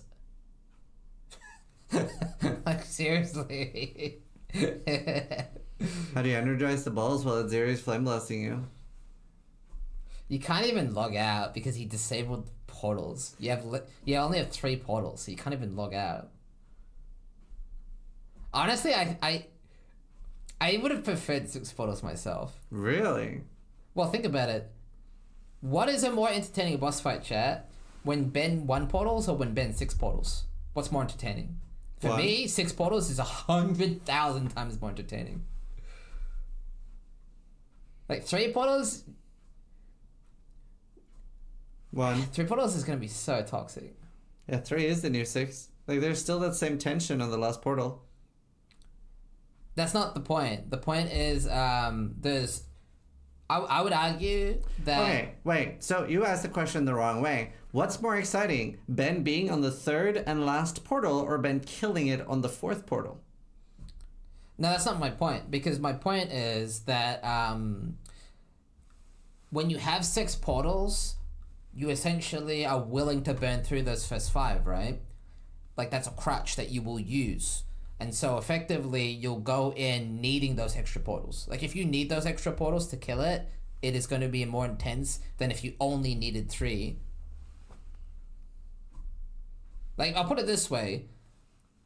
Boss fights that I've killed on 3 portals aren't as difficult as... Did you see the black sun crest he got? Yeah, but if it's not perfect, they just drop it. I know, it was just so close. I know. 15, 12, 13. Question mark? I hate that everyone's question marking me. I feel like this makes perfect sense in my head.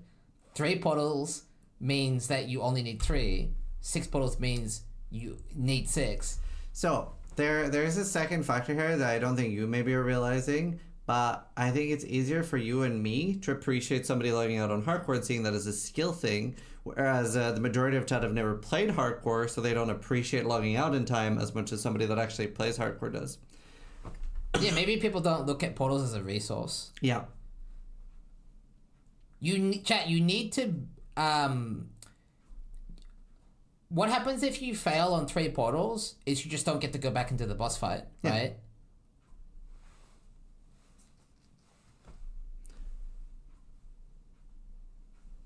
Like, I'll put it this way. Let's take it to the extreme, right? If you had infinite portals, it would be fucked, right? You would just, like...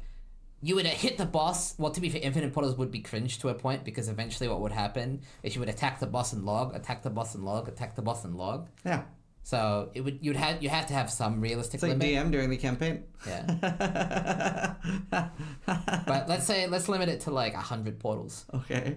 With 100 portals, you would go in so undergeared and underprepared. Do you know what I mean? Like, but with 1 portal, when I kill a boss in 1 portal, chat, that's easy.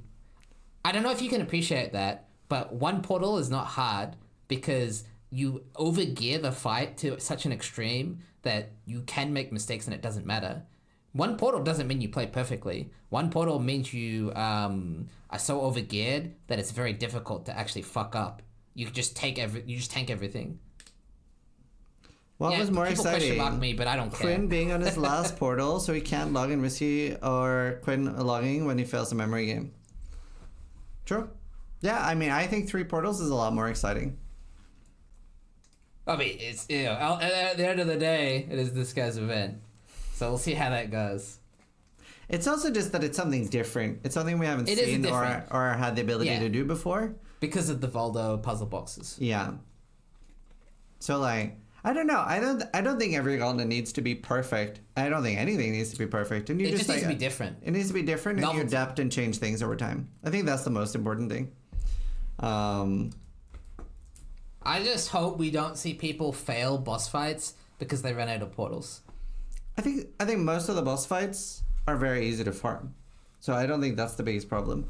Like, it's easy to get a lot of mavens. It's easy to, well, not that easy this time. Yeah, it's really not. Yeah, It's really but not. Eater and Exarch is easy to get quite a lot of. Uber Elder is a really fucked one, but I don't think Uber Elder is doable, and we don't even fully know if there's going to be 2 apparitions or just 1. Bottom left is Bone Shredder.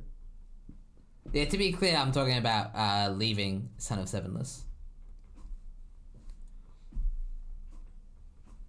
Yeah. I don't know. I would love seeing somebody fail a boss fight but not die, so that there's that tension that, oh, now they have to farm a new boss, gives the other people a more chance. I think it adds a lot of tension to the race, which I like a lot. I understand Steel's point, but I think the time limit of the Gauntlet counteracts most of it. I agree. I mean, there's no right way to look at it. It's the same with Laga. I actually used to, when I was new to the game, I refused to use it because I thought it was cheating. And then I saw the devs talk about why they had it, and then I was like, oh, that makes sense. We're gonna open that can of worms again, huh? No. We're good. When does the Gauntlet end? It is a 10-day event, so it ends on Sunday? Does it end on Sunday? I don't know what day we're on. What day does the Gauntlet end? It's in 6 days from now. So it would be Monday. Monday it ends.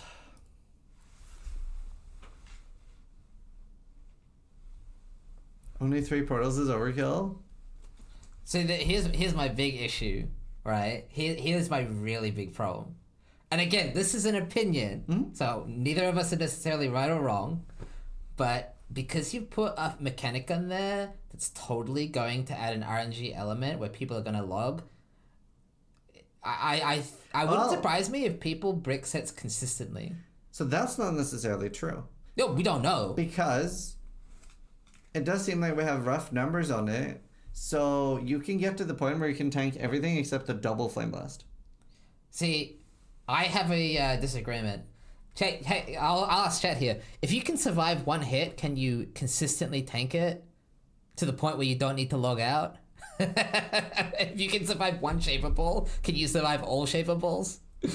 If 1 Adziri Flame Blast only takes away 30% of your life, then yeah, you can stay in. Okay, well, I heard Ben, and I quote, say, I need Eternal Damnation, otherwise I can't tank 1 Shaper Ball. What hits harder, an Adziri fucking Flame Blast or a Shaper Ball? Yeah. I don't know, we'll see. The thing is that the Shaper Ball has 25% pen, whereas Adziri Flame Blast has 0 pen. Yeah, but the Stormcalls have pen. Do they? Oh, the other ones? Yeah. Right. Well, yeah, the other ones are fucked. And they get AoE. By the way, there was going to be 70% AoE, and GGG stopped us. Because me and Vyra wanted to make sure... our goal was for 1 Uber to be killed. And ideally none others. So that was our goal. And we were going to put 70% pen, and GGG was like, we really don't advise having 3 portals and 70% pen. You will constantly need to log. Yeah, so GGG, just to be clear, they had to stop him from making it legitimately impossible. Like, legitimately Sorry, impossible. I mean 70% AoE, not 70% pen. Yeah, it's impossible because you can't dodge it and you can't tank it, so you just, like, log out and then you have no portals, and so you It is can't... SSF. Like, you literally can't do it. I do love the idea that you found a hard limit to the boss fights, to the point where they're genuinely impossible. And he only pulled back a little bit. It still has AoE, by the way. So, I mean, it's borderline impossible. I'm so fascinated to even see the fights. Doesn't that make it that much more exciting though? Because in a lot of the previous gauntlets, if Ben clears this gauntlet, I will be blown away. Because in a lot of past gauntlets, there hasn't been a question of if somebody's going to clear. It has been a question of when. Exactly. Now it is literally, there is no one that knows if this gauntlet is going to be cleared. So this is definitely my favorite gauntlet. Don't let Ziz be president. Yeah, Ziz takes away all welfare. It's hardcore. I'm a Jung believer.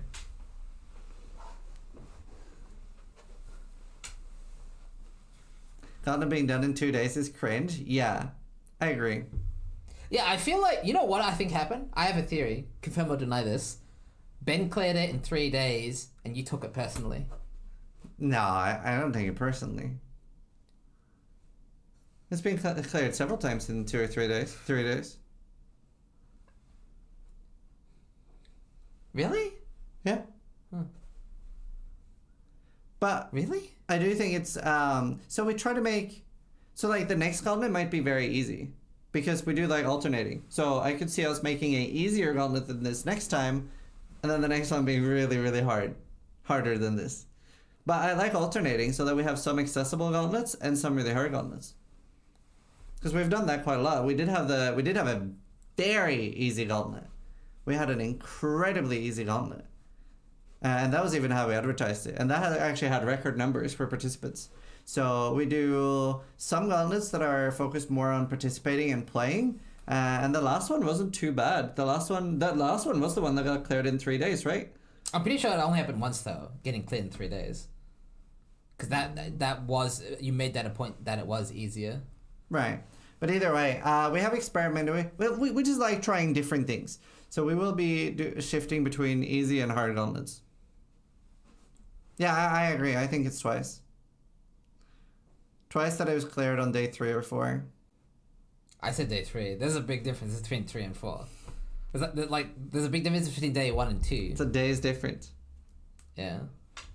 But like, if you said cleared in an hour or a day, that would be 23 hours difference. You know, it's like max riz. Yeah, and then the easy gauntlet, we saw like record numbers in participation. Are gauntlet going back to every league or once a year? Halfway in between. It's gonna be every 6 months, ideally. It depends a little bit what it lines up with, and if we're able to get GGG support, because it depends on when we can do it. Because like, there's only some time frames where GGG will support it and allow us to do it as a special private league. If not, we'd have to pay for slots ourselves, and we're a lot limited in what we're able to put on the gauntlet. And the biggest concern is with PoE 2 and PoE 1, if we're able to get that Path of Exile, like GGG support, because they normally prefer that we do it after 6 weeks. They normally prefer that we do it whatever week we started this in. That's when they prefer that we do it, which might be 8 weeks. Yeah. And they don't really want to support it earlier than that. So with PoE 2 coming out, it's either go back to private leagues potentially. Now, we do have Flash Bandies coming up shortly. I think I have been requested to make this a little bit easier to track. Okay. So I might need a bit of assistance. Okay. From you specifically. What do you want? Well, this needs to be posted by us word for word, because there was a little bit of confusion between the competitors. They were like, I know Pillabrel thought he had to use a trans gem, which is why he had such low damage, by the way. And I know some people were like confused on the rule set. So we just make sure we get it done, posted word for word here. Where's the racing Discord?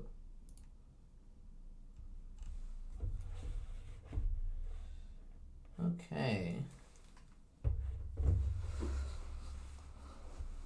So, do you know which ones you wish to select? So he has a list of Flash Bounties, and in 3 minutes we'll be setting those up.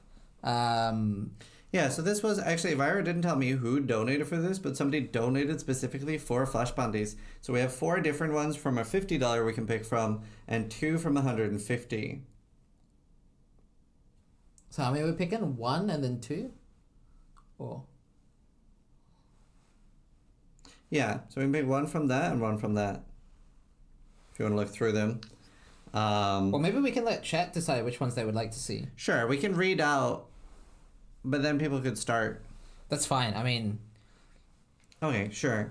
It'll give the races 5 minutes and Okay. they'll hear the list anyway. So, yeah, chat can help us decide. That's I'll fair. just explain real quick as well what a flash bounty is, just before we get started here. But they are so bounties are usually set before the event starts, except with the exception of flash bounties. And so flash bounties are a way to spice things up. They are mid-gauntlet bounties specifically, and so the races will essentially scramble, hence the term flash, to get these bounties complete. So If we're too specific on this, that will be done before we can say. true. Some of these might Okay. have to be legit flash. Right, okay. So, one of the $50 bounties is 24 hours to accumulate the most rogue markers. So basically, before tomorrow, who has the most rogue markers? That's one of the bounties. Another one is a crafting challenge, kind of similar to the cat paw thing that the cat did.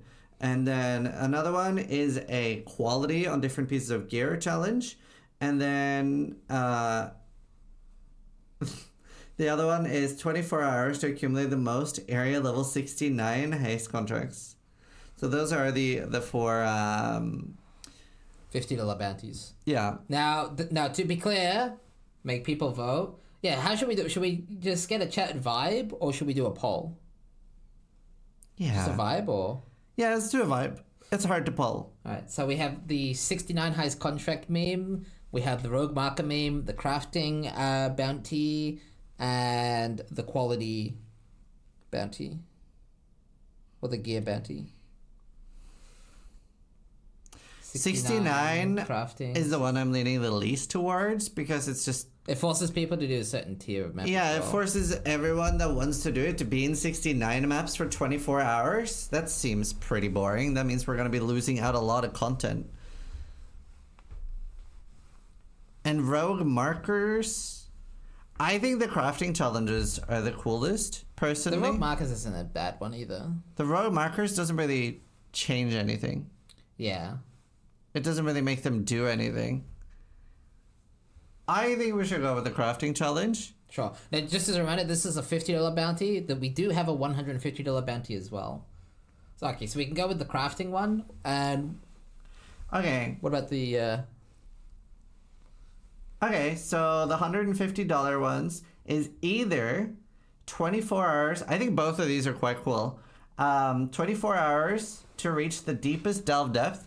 If we can't get a good time for this due to API, then maybe an arbitrary delve depth, so we can select something like first person to 300 or 400 or 500. The other one is 24 hours to submit the fastest Act 1 any % time. The only constraints is a fresh character, only active skill gem allowed is a fireball, no support skills allowed, no boots can be worn. Timer starts as the character moves on the beach and ends when the message... But it does say fresh character, but are they allowed to use anything from their tab? Has not really been specified. Well, I guess we can have a little bit of liberty to decide this. Maybe fresh as in... So that's a bit confusing, because then it kind of has to include the gear from their tab then. Yeah, because fresh is a little bit hard to track if somebody accidentally uses a wisdom scroll or a transmute from their tab. I do like the delve one more. Yeah. We could make it a race to... What depth are people right now? Let's go look, and then we set a delve depth. Hopefully not many people have delved. So that way... Yeah, that'll give us a lot more constraints. Let's see. 500 is not possible. So... No one's delved. Well, hang on. This doesn't show it well enough. Give us a second. I'm thinking delve 200... 150 or 200. Damn it. I don't know if I can see max depth yet. Do the delve filter. Oh, I see. And you He can't just click it. assumed I was I low assumed you were IQ. stupid. Yeah. As usual, a safe assumption. What about Pee-wee Ninja? Pee-wee Give us Ninja is three. 1, 2, 3 as deepest. What do you think's a realistic depth then? 250 maybe? 200 or 250. Okay, now I am Pepega. I don't know how to see it on Pee-wee Ninja either. Usually it just says depth here somewhere. Change experience. Thank you, chat. Yeah. It'd be funny if he's dead, because then it would make it really simple. No, he's alive though. Alright, should we just do a race to like... 'cause I think you automatically have around 70 unlocked, 50 unlocked. Should we say 250 then? Or 200? What's realistic, you think? We shouldn't make it too deep. It is... You gotta remember, it's fucked. It's really fucked. I think 200. 200 is too low. I don't think 250 is doable. It'd be 200 or 250. Wait about that one. We can't really wait because Vero's not going to be awake for ages. He's addicted to some video game. We don't have rules for Delvia. Vira needs to decide on that. I mean, Vira's addicted as fuck, dude. He's not going to be out for a while, man. The cast will end before Vero wakes up. Yeah, the problem is that we need to do these flash bounties during the cast. And we did tell the races to be up now, so some people have actually prepared. Yeah. And Wow. Vira has... I'm not quite sure what Madiki meant because he's told me everything I need to know. What's the issue with doing a depth bounty now? I don't see the problem. Yeah, I didn't see the problem either. Maybe Vira told Madiki something since I spoke to him. I spoke to him yesterday. Apparently he needed to decide on what.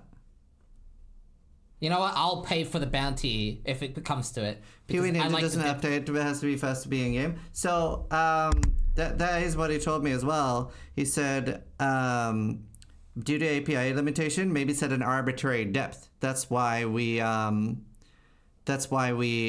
just saying deepest in 24 hours because then we'll get I do want to hear what Khan has to say about this. Yellow text. Just to double check. Please don't be toxic, Khan.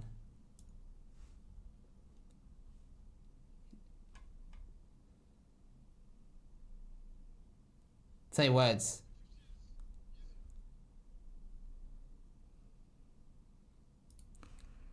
I mean, if one of the competitors thinks 250 is easy, maybe we should just set it to 250. But yeah, Madiki, the reason we're setting an arbitrary depth is so that we can track the yellow text in global. And that should bypass the problem of the API limitation. Yeah. So as long as Madiki agrees with that, then I think we do the Delve one. Because then, like, we have character name in global. Khan says do 300. What do you think? We need to decide like right now because people are already going in. 250 or 300? If you do 250, you get an announcement at 150 and 200 as well. If Iris says it's fine, then I'm fine. Right. Wait, Vera's not here, right? 300. No. He's definitely not here. 300 sounds dumb. It's also not an insane amount. Yeah. Let's do 250. Let's just do 250. Not 350. 300. Maybe I should add a bonus to it. Okay, everyone's saying 300. How about 250 and I will... Huh? The difference between 250 and 300 is nothing? I can't decide! Let's just... Racer says 300 is easy. He said I think. I'm just thinking if I should add some money to it. How about every 50 depth beyond that, I will personally add $50. So 250, first to 250, and every depth after that in the 24 hours. We're gonna make it a little spicy. So this is I don't know if Madiki knows who donated this, but Vira didn't tell me. But this is somebody that likes the Gauntlet that has donated Flash Bounty. So he's donated 200. 50 is gonna be for a small one, and then there's 150 for a dull one. Okay, so here is what it's going to be, and this is for the next 24 hours. So first person to 250 gets $150. First person to 300. Well, it's just $50 every depth after 50, and it will be decided based on the announcements ending at 24 hours. So ending at 2 p.m. tomorrow. Yeah, so Steel is doing $50 per 50 past 250. So at 300 onwards, you're giving $50, but only for the next 24 hours. And I am adding an extra $100 to 300. Oh, so you really want to see someone to get 300? I really want to see someone to get 300. Now, to be clear, if Khan gets to 250 first, but then Ben gets to 300, Ben would only get 50 and then the 100. He wouldn't get the full bounty then, right? Yeah. Is that how we want to do it? Yeah, the first person that gets 250 gets $150. Yeah. So it's like, yeah, so multiple people could technically win prize money. And 300, first person to get to 300 gets 150. 50 from you, 100 from me. Okay, I'm going to write down this. Yeah, we'll write it down. Okay, so, okay, mods, are you ready? We're doing this live, so. Okay, first 250 person to get to 250 depth, right? Yeah. $150. Wins $150. Decided by name in lights. Yeah. Each depth past 250 gets Each depth? Each 50 depth. each 50 depth. That's a lot of money, Seal. That's why we write it down. That's why we write it down. Okay, each 50 depth past 250 gets $50. Can be multiple winners. Wait, what? By name and lights. Yeah, so if someone gets 300, they'll win 50, and then let's say Al Kaiser gets 350 name and lights. So it's decided by name and lights. I'm not expecting there to be multiple people getting this. Okay, rewrite that. Each name and lights. Loots.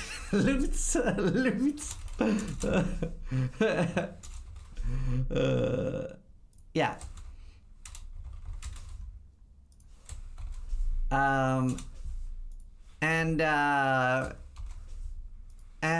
First person to 300 gets 100.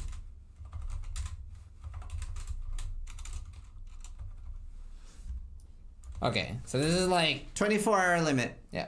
This has to be done before 2 p.m. UK time tomorrow.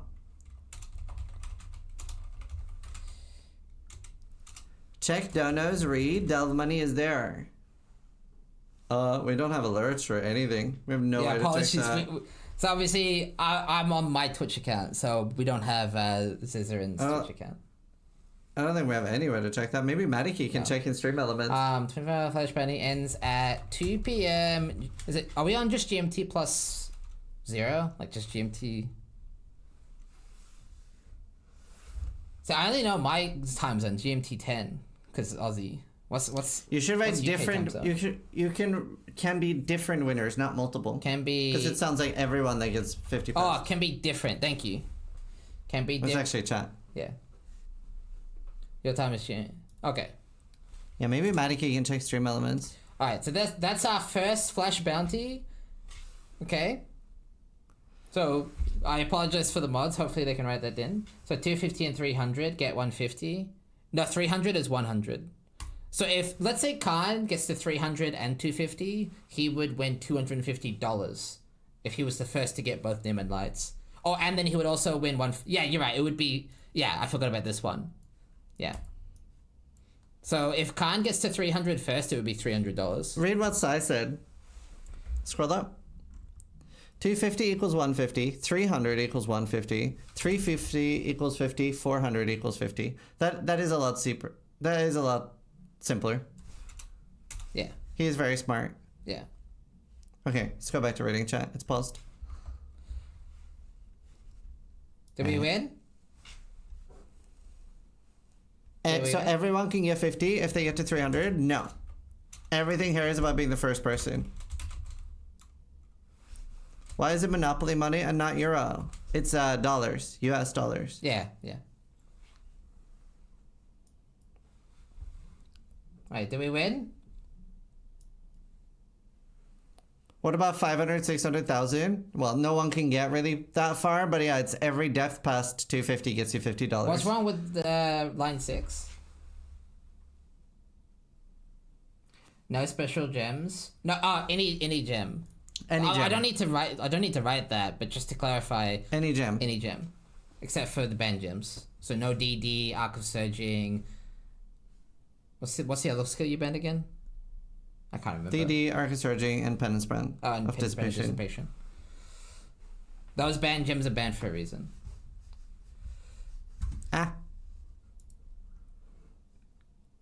I donated 200 for Delve Death. Make them dance. Okay, we're not supposed to be able to take donations for Delve Death. But I guess we can just do that. Fuck it. Why not? Where do we add another 200 then? Do we just add another 200 to 300 dev? So it's 350? Or should we add another 200 to 350? So it's 250 for 350 dev. I don't think anyone's going to get past 350. 350. I don't know if I want to force everyone to delve that long. Is the only problem. Do you know what I mean? Okay. We'll add 200 to 300 depth then. Because people are going for 300 depth anyway. So it's 350 for 300 depth. That's fine. Yeah. 350, right? Huh?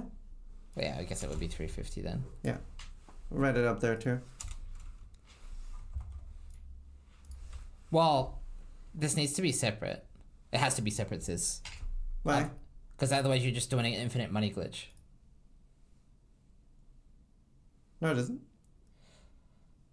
Well then, I think this is confusing because Ziz did a bounty and I did a bounty, and now... This doesn't seem that confusing. Okay, so I interpret this as everyone past 50, everything past 50 gets 50, right? Right, and sure, the just first remove that. 300, Remove 6 then. Just type it like this. This is fine. Just leave it like, trust me. Okay. If it's confusing to you, this is the safe legal one. This is the legally safe one that won't get Line us in 13 trouble. is all we need. Yeah, we can delete all the other stuff. Like, line 13 is all we need. No. I mean, not literally. But yeah. I mean, you know, it could be the first line. Sure. Are we Gucci?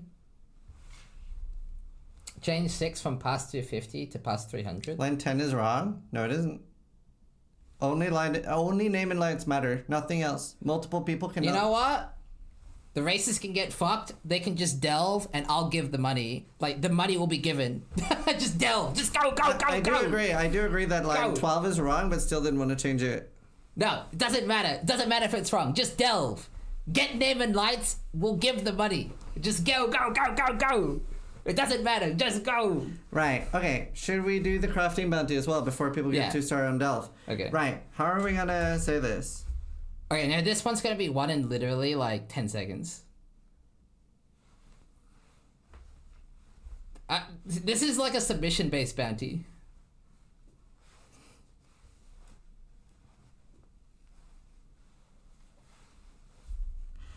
Do you want to read it? I think I'll fuck it up. Okay. So this is for $50.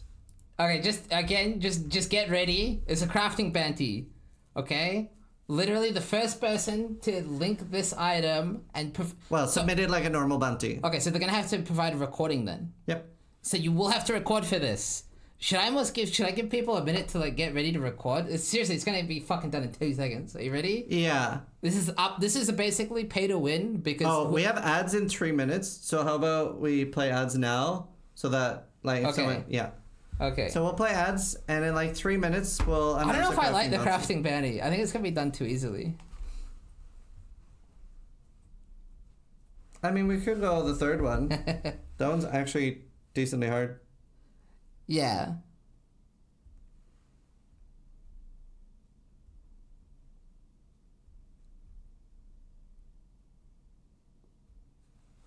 Yeah. We'll go with the third one? That one's harder. Maybe we could do the crafting one. It is actually not as easy as I thought now that I've read it. Yeah, especially with the... Yeah. Yeah. I'm gonna go to the toilet real quick. Okay. But yeah, this could be over very quick. Okay? This could be over very quick. What's the point of a flash bounty if you spoiler it? So this is a flash bounty made by someone in Twitch chat. So this is not a bounty that me or Ziz made. And so they gave us an option to pick 4, right? To pick one of 4. So Chad has picked a crafting bounty. And so we will announce the item in just a minute.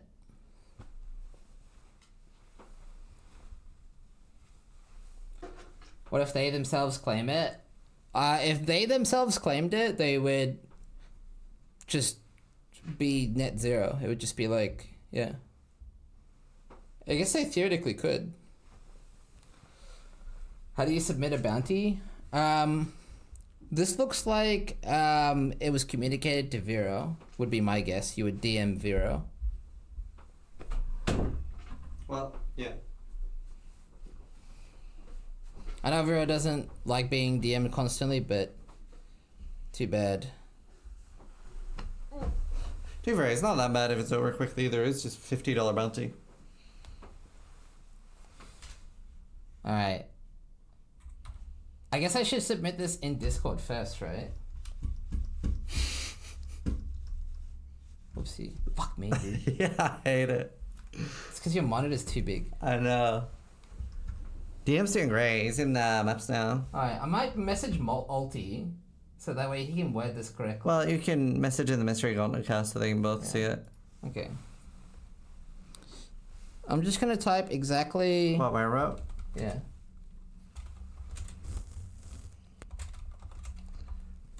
Did you know that apparently some people can tell what you're typing Really? based off audio? So if you type... Yeah, theoretically someone could be like, okay, he's typing this thing. Wait, is that how you type? It is when I'm reading and looking at Discord and trying to not make noise. Oh, okay. Normally I don't type like a fucking... I was like, you type like somebody that's 50. It's because I'm typing with a microphone on a live cast. And obviously I'm doing... All right, now he's typing like this. And I was like, what is happening? Because I type like this. Okay. I'll let the production word that. And when it's posted ethically in the Discord, then I'll read it out. Okay, you ready? So this will be... I could even just show the Discord real quick, maybe. Do you think that's how we should do it? Yeah, sure. Okay. Boom! Go, go, go, go, go! First, it's a bit proof of having a pair of dang yo gloves. That's frosted fish scale gauntlets of skill. But they need to have 1 socket and 9 armor, 9 evasion. With a blue socket. 1 blue socket. 1 blue socket. Yeah, so... It's gonna be done pretty quick, but there's that caveat that it has to have certain implicit and certain sockets. Alright, good luck. I think we can see bounty submissions here as well. Yeah. All right, let's look at some of the casters and see if they're delving or if they're what's happening. Karn is delving. Holy. Does anyone know any contestants that are crafting or going for it?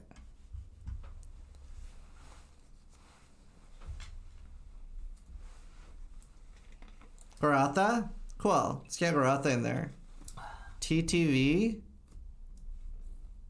Garatha's hunting the gloves. Exile's reading. Oh shit. He doesn't know. He doesn't know. He's fucking up already. Those have 12. He's unaware. 9 armor, 9 evasion. Somebody told him. Illegal. He's magic fighting. He's magic fighting fish scales. Oh, dude. that's so smart. They're flaming you. Anyone else? Nick has a set. Ooh, let's get Exile instead of Alec then. Okay. Oh shit, 9 armor, 9 evasion, and the blue socket. So just to remind me, dang yo. What is the exact role he's going for? What's the meme again? Off skill. PV, dang yo gloves. I wonder if there's like an image I can get. Does it have to have the 1 to 2 called? Yeah, it does, doesn't it? Alrighty, so these are the glovies right here. Here we go. Dang, yo. They can't see. Here we go. Alright. They're going for 1 to 2 cold, 6 attack speed on 9/9. He almost got it. He almost got it. What is this a reference to? So, this is I guess this is a Bex reference, right? So back in the He's day, almost hitting it. yeah, back in the day, there used to be teasers. Rip. There used to be teasers, and there'd be little like memes throughout, little memes, and one of them was the dang yo fish scale gauntlets. Oh, submit flash bounty. Wow, that was actually. Let me see if I can like Download it. Top right. download. I have no idea how loud this is going to be. So somebody might have gotten it already.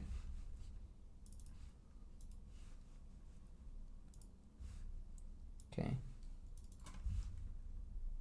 You don't mind me if I play this video, right? Mm-hmm. Okay, he said it. Does it have to have the 1 to 2 call? Yeah. So these don't. These are not frosted. These are not correct submission. He tried. They're hail, not frosted. He tried. And has 2 sockets. They need to have 1 blue.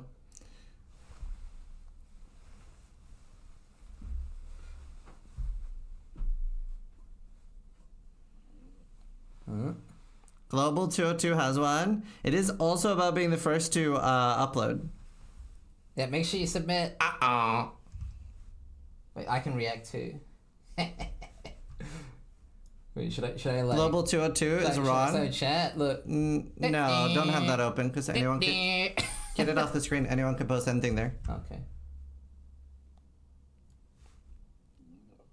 Yeah, it needs to be 1 blue. Which Exile does have. Oh! Exile has it! He just needs to submit. Oh, somebody else. Oh, that is Exile. Hey! Wow, he was so quick. That was a fast submission.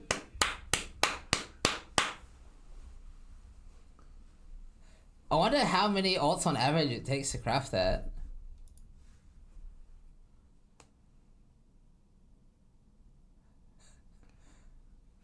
Pew, pew, pew, pew.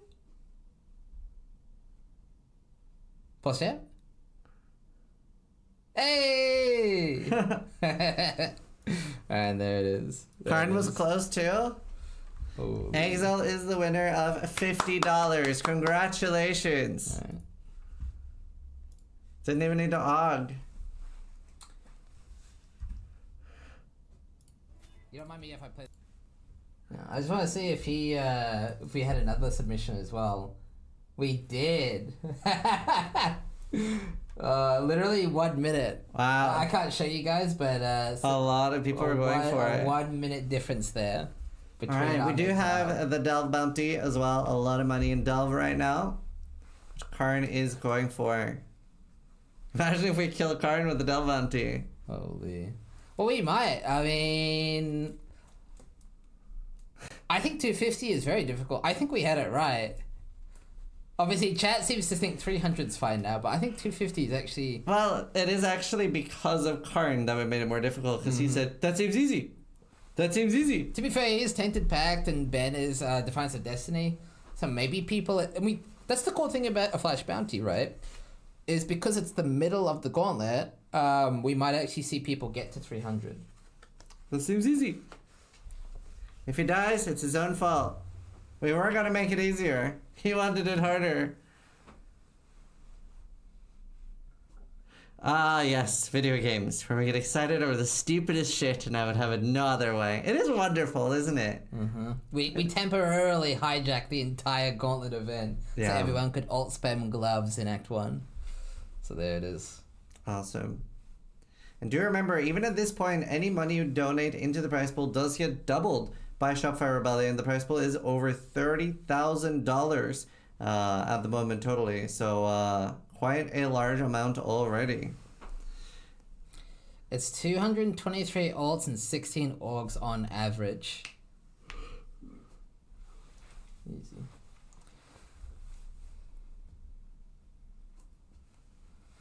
Sad for Ben not being awake during the quick bounties. So yeah, we do try to give the races as much heads up as possible as to when flash bounties are happening. Logically speaking, a flash bounty will be announced during the live cast, and the schedule for the cast has been posted, I think on Zizaran.com and a few other places. So the races do at least know when the cast is happening, but they're not necessarily going to plan their entire sleep schedule around the flash bounties. Yeah. Look at that explosion from Bone Shatter. Yeah. Ben is also more interested, I think, in going for that rank 1 first overall clear. We did see he was here for the Aziri bounty, and he decided to not go for it. Yeah. So he's going for something very particular this gauntlet. Normally we do see Ben clear house, but this time he is more interested in focusing his energy on the clear itself. So. Yeah. Yeah, both tomorrow and especially the day after could be very interesting. We might have to do longer casts and maybe some impromptu emergency casts if somebody goes in for bosses. So we'll see how that goes. But yeah. Everybody enjoying the Gauntlet? Chat having a good time? A lot of death? Log out when Ben is sleeping. If I know Ben, he usually bosses a few hours into his stream. And if he's on a 24-hour cycle, he would be doing bosses at like what? In the middle of the night. Yeah, like 10 p.m. Our time, 12 p.m. Yeah. So if that is the case, Gauntlet just unveiled reduced mana cost. Beautiful. That is huge. Yeah, he's looking at that Enduring Mana Flask almost in spite, like get out of here. So. We can take this time as well to do a display shout out, one of the sponsors of the Gauntlet, and there are really cool displays you can buy as well. That is one of the ways to support the Gauntlet. And Display's done actually like 2 or 3, maybe 4 Gauntlets now as a large sponsor. So that is part of the reason for why the price pool is as large as it is. And we can play one of the display commercials that me and Steel made. Hopefully you guys are enjoying the Gauntlet. Make sure you check out the Displayed bounties, especially the This Plate Displayed bounty. And as another way to support the Gauntlet and everything that we're doing, we have Displays. And loads of different custom Gauntlets. So make sure you check them out. It's a great way to support. And the link is down below in the description.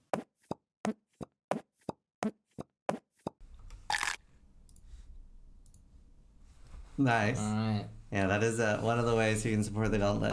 Can you eat them? You can't. They have no edible displays yet. I just want to say that I was held at gunpoint by Zizaran to record these commercials. Send help.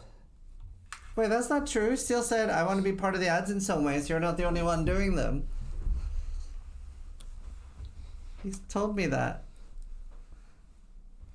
Still doing his best Theresa May impression. I don't get that reference. The ads have honestly been a highlight. Yeah, I think it's a great like middle ground between like most people hate ads, but this way it's like, you know, obviously we want ads to get a more interesting event and do better for the event. But yeah, hopefully it's a good middle ground that everybody's happy with. Can we tell you how much money was put into Ben's bounty? I don't know if we can. I have no idea. You would have to do a Excel spreadsheet and then get all that, and yeah, it would be a little bit of effort. It's not impossible to do, obviously, because that's why it's being done that way. But it's a little bit of... My ex bought me a Display for Christmas and took it back when we broke up. Damn. Yeah, see, the displays are so good that like people want them back when the relationship is over. Oh, so you keep the cat, but I want the display. I get it. Just making the ads into funny content is the best way, honestly. Yeah, so like a random anecdote, that's actually why I went with Starforge as my PC sponsor, because I kind of hate it when companies are super like serious. Whereas like I had basically another PC offer that was double the Starforge one, and I still went with Starforge because I asked them, how are you about cringe jokes? And they're like, we encourage them. So I actually went for the lower offer specifically to work with Starforge. Yeah, it's from like my personal PC though. Better logo, dicks. And Karn's going ham on Delve. He's already at over 100 depth. I think at 150 we'll see our first Lemon Lights. As a reminder, 250 is the first Lemon Lights where you can start to win that flash bounty. But it is a bit of a different. It's like a bit of a dynamic bounty where 300 will also give you that. How much was it again? I think it's 300. Yeah.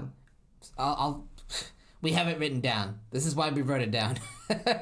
And then obviously... I thought it was 350, but 350, yeah. Yeah, it is, because I'm adding 100, that one guy added 200, and you're adding 50. Yeah, so it is 350.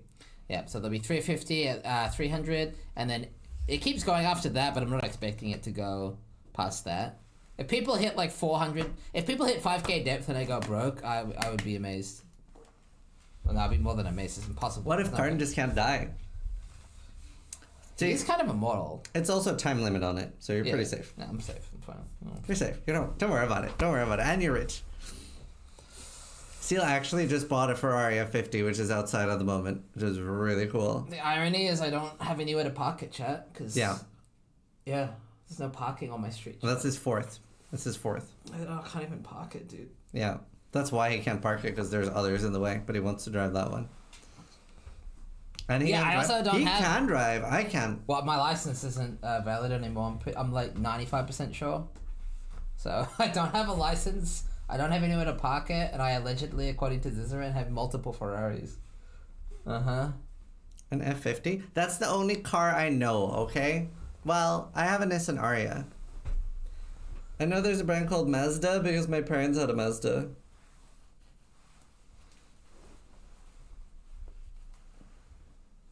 No, I don't have a driver's license. It's not expired until they check it. It reminds me of a saying Zizaran has. He's vegan between meals. It's kind of the same logic. I get asked if I'm a vegan a lot.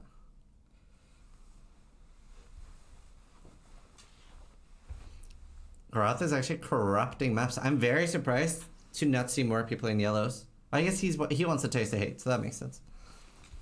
I mean, I think people want to do yellow maps. I think they can't, except for Ben. It's because you look like one. What does that mean? I look vegan? I love bacon. It's my favorite food. I eat like bacon 4 or 5 times a week. Ben is deep into reds. Yeah, we can show Ben. Never mind, because he's offline. We can pretend. We can like pretend we're watching Ben.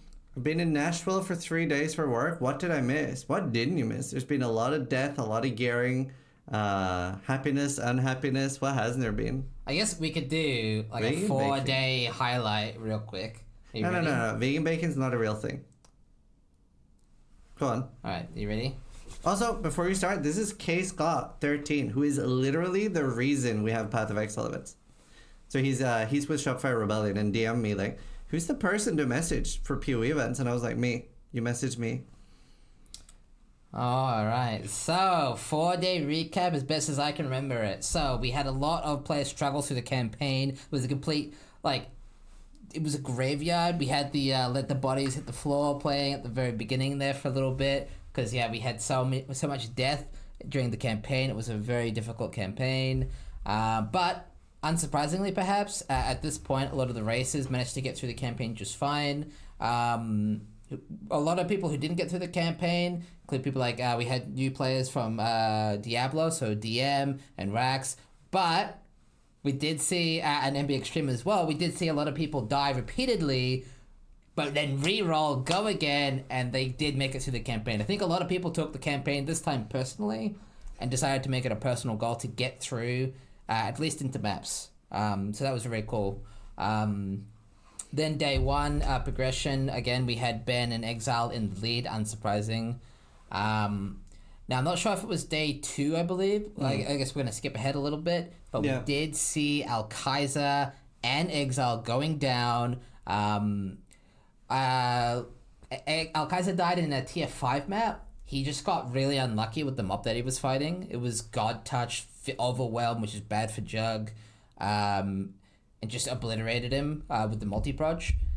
We saw Exile die in red maps to Expedition. He was getting a bit angsty. I think if I had to describe the situation, I would say he wanted to do reds because okay, I'm just going to talk a bit of shit here. I'm going to do it. He felt entitled to do red maps. Like, straight up, he felt entitled. I saw Ben even criticizing his gameplay, saying he shouldn't have been doing Expedition. I quote, he disrespected the Expedition in that map.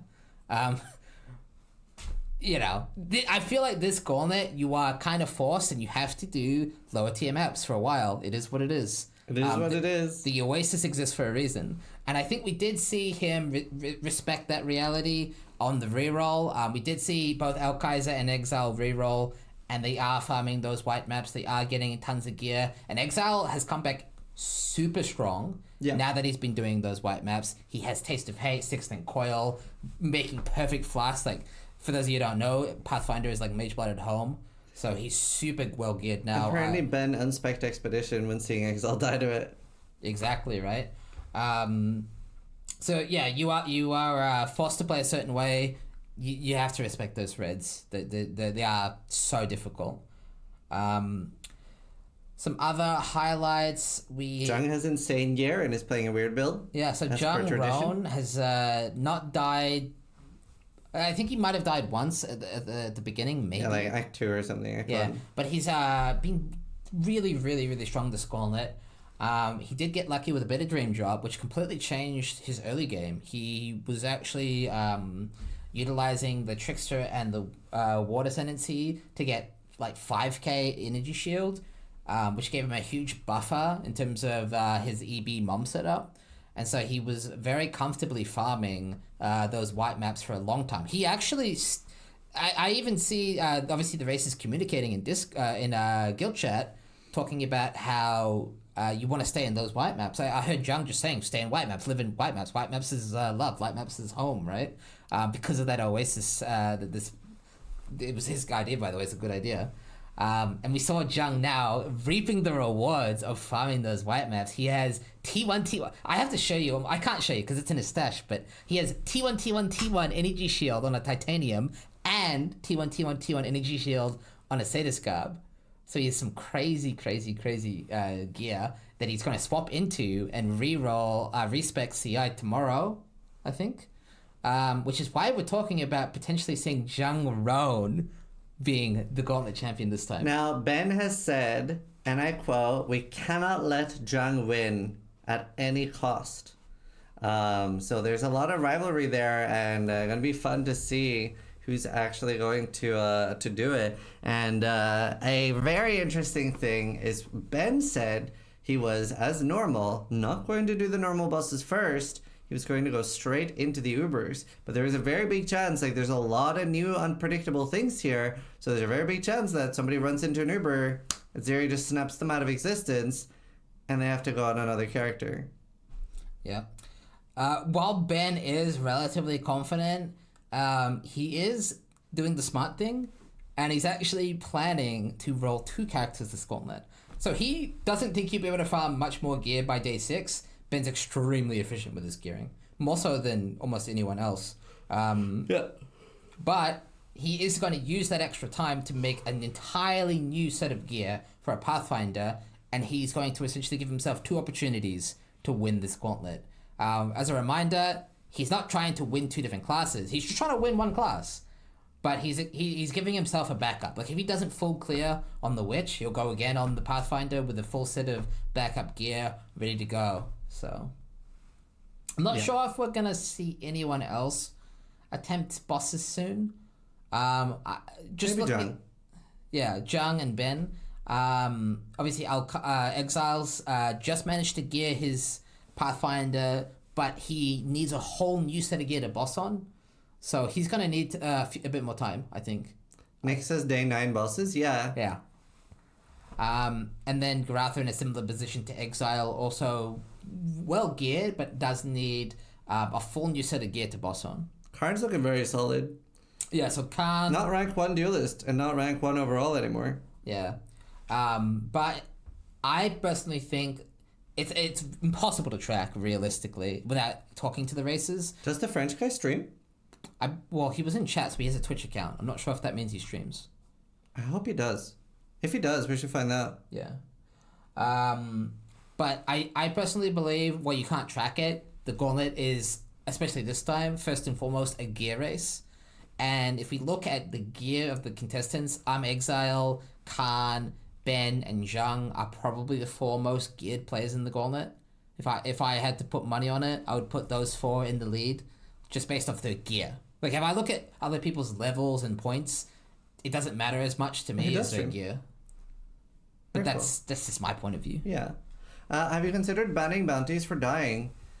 I hadn't until you said so, but I do kind of like the idea of having no death bounties. I'm not a huge fan of, like, making people delete their characters. I'd rather have people race and play. We should get the French guy added to the tool so we can check in on how he's doing, because he's rank 1 overall right now. So I hadn't thought about it, but you made me think about it. So maybe in future gauntlets there will be no death bounties. Oh, and of course, I didn't really recap Havoc. We did see a really impressive run from Havoc, but I kind of knew this was going to happen. He died on purpose.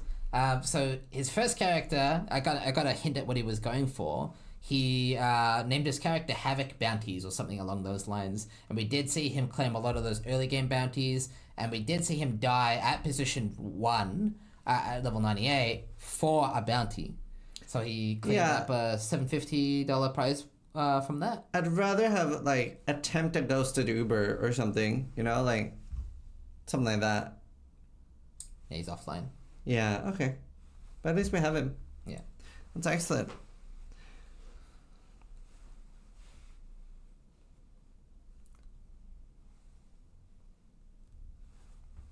Yeah, Roth is in white maps trying to get a taste of hate. Does take a lot of damage. Exile is... I don't know what Exile's doing. Well, he was in those white maps. He might have been farming... I mean, he's doing a bit of respec here, so I'm wondering maybe if he's planning to go into higher tier maps. I'm not sure. He's getting some extra life. I mean, he is definitely respecing out of that MF gear. Doesn't have the divination on. They've recrafted some flasks, got a 15% taste of hate. Karn has 2 Tainted Pacts. Just got a better one. Nice. Maybe he's gonna corrupt the old one? He's on a coral base, right? Yeah, so you can corrupt that and get something... Well, you get +1 curse. That would be insane. On Bone Shatter, you can proc your own cast damage taken. So if you did get... I mean, it would be like a 1% chance, but if you got +1 curse there, it is literally an extra curse because you can just proc it with cast damage taken. Or rather just got a Biscos. He's seeing if he can fit it. Right, to go for extra speed. Mm-hmm. Yeah. And damage. I hope we don't... I mean, I know that's kind of the point, but I hope we don't kill Khan with this Delve bounty. Well, if so, he killed himself. Because we were about to put it easier, and then he was like, 200 is free. 200 is free. Should we play the... This clip? This clip could be really funny tomorrow. Yeah.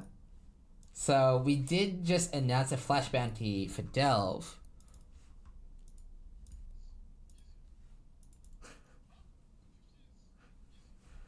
So that is why we made it deeper.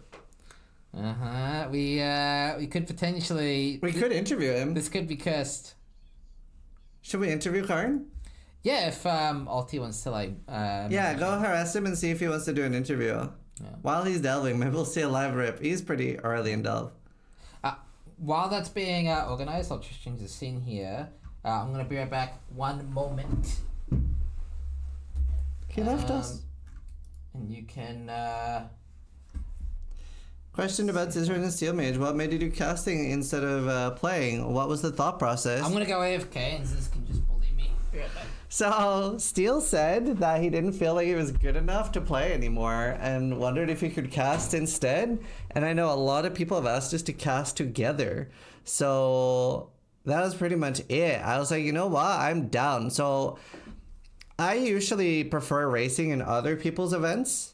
You can call him anytime. Awesome. We'll do it when Steele gets back. So I usually... and every time I have been playing my own event, I've had people going like, can you play in your own event? Isn't that unfair?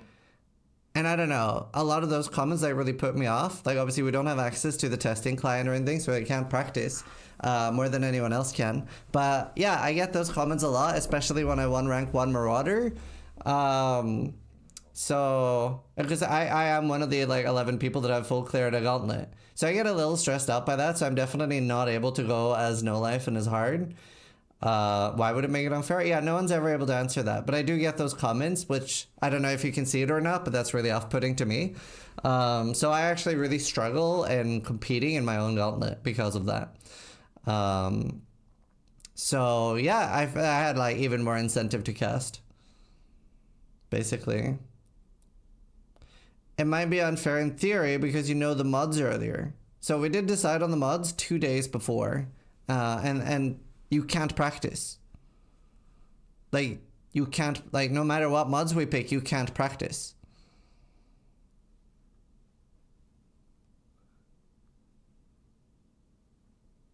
Well, you are either a creator and a host, or you are a participant. You cannot be both? Well, no, that's not true, because I have participated and won rank 1 Marauder. So you can actually do both.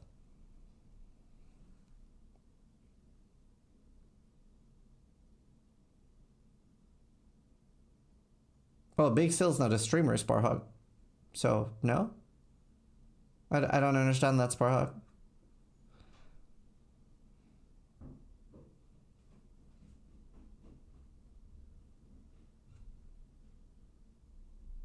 It's bad optics to participate in an event you created to make impossible, but you won rank 1. So I don't think it's bad optics, because it would be like Ben saying, I'm making an event, and if you can beat me in the event, you get money.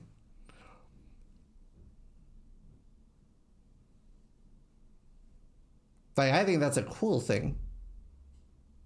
Yes, but it'll be very unfair. Can you explain how it's unfair? If you can give me a single example of why it's unfair, that'd be sick. You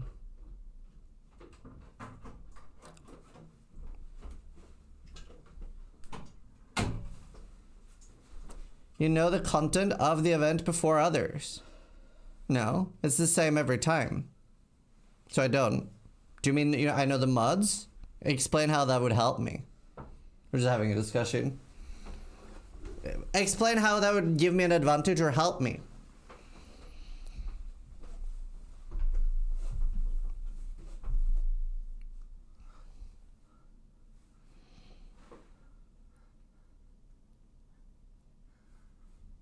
He's playing devil's advocate? Sure, but he's not doing it in a good way.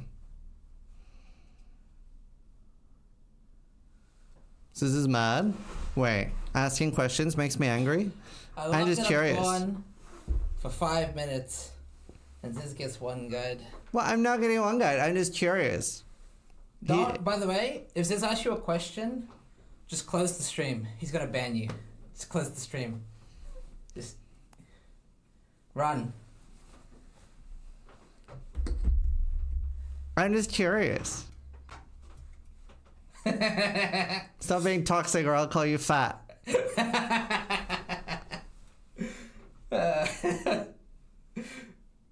Run, one guy. Scatter.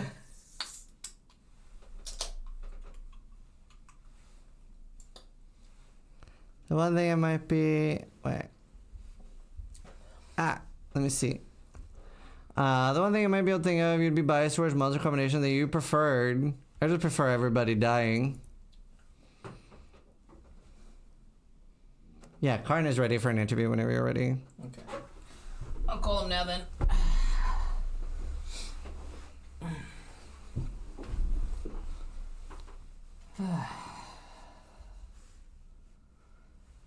Is this the guy, by the way? No, it's a different one. Who is the guy? I want to see what he can't said remember. now. I want to get one guide too. Oh, he just said I had an advantage as the creator in the event. Yeah, you do. But it's like... How do I have an irrelevant. advantage? Huh? Wait. No, I was curious. No, I'm curious. I'm curious.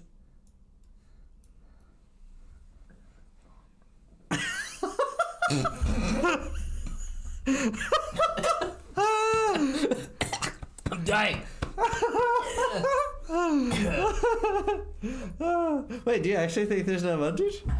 Yeah. What is it? Knowledge. Like, about the event. And bias and all that kind of stuff. But you can't practice. You can practice to an extent as much as any racer. How? But I can't practice the mods that we have. Not the exact same mods, but you can practice in advance. We're not at a disadvantage And because... you could also like plan your build ahead of time, and I'm not saying it's a huge advantage. Right. But But I'm at a more kinds of disadvantage in the delve. We from tried all to peek the effort of arranging the event. That is a bigger disadvantage than the advantage. yeah, but that doesn't nullify the advantage. Sure. You know. Yo, can you hear me? Hey, Hello. Karn, thank you for joining us. Yeah, stuff. Is the mic fine, by the way, before... Yeah, you sound Good. great. Okay. We don't even need subtitles.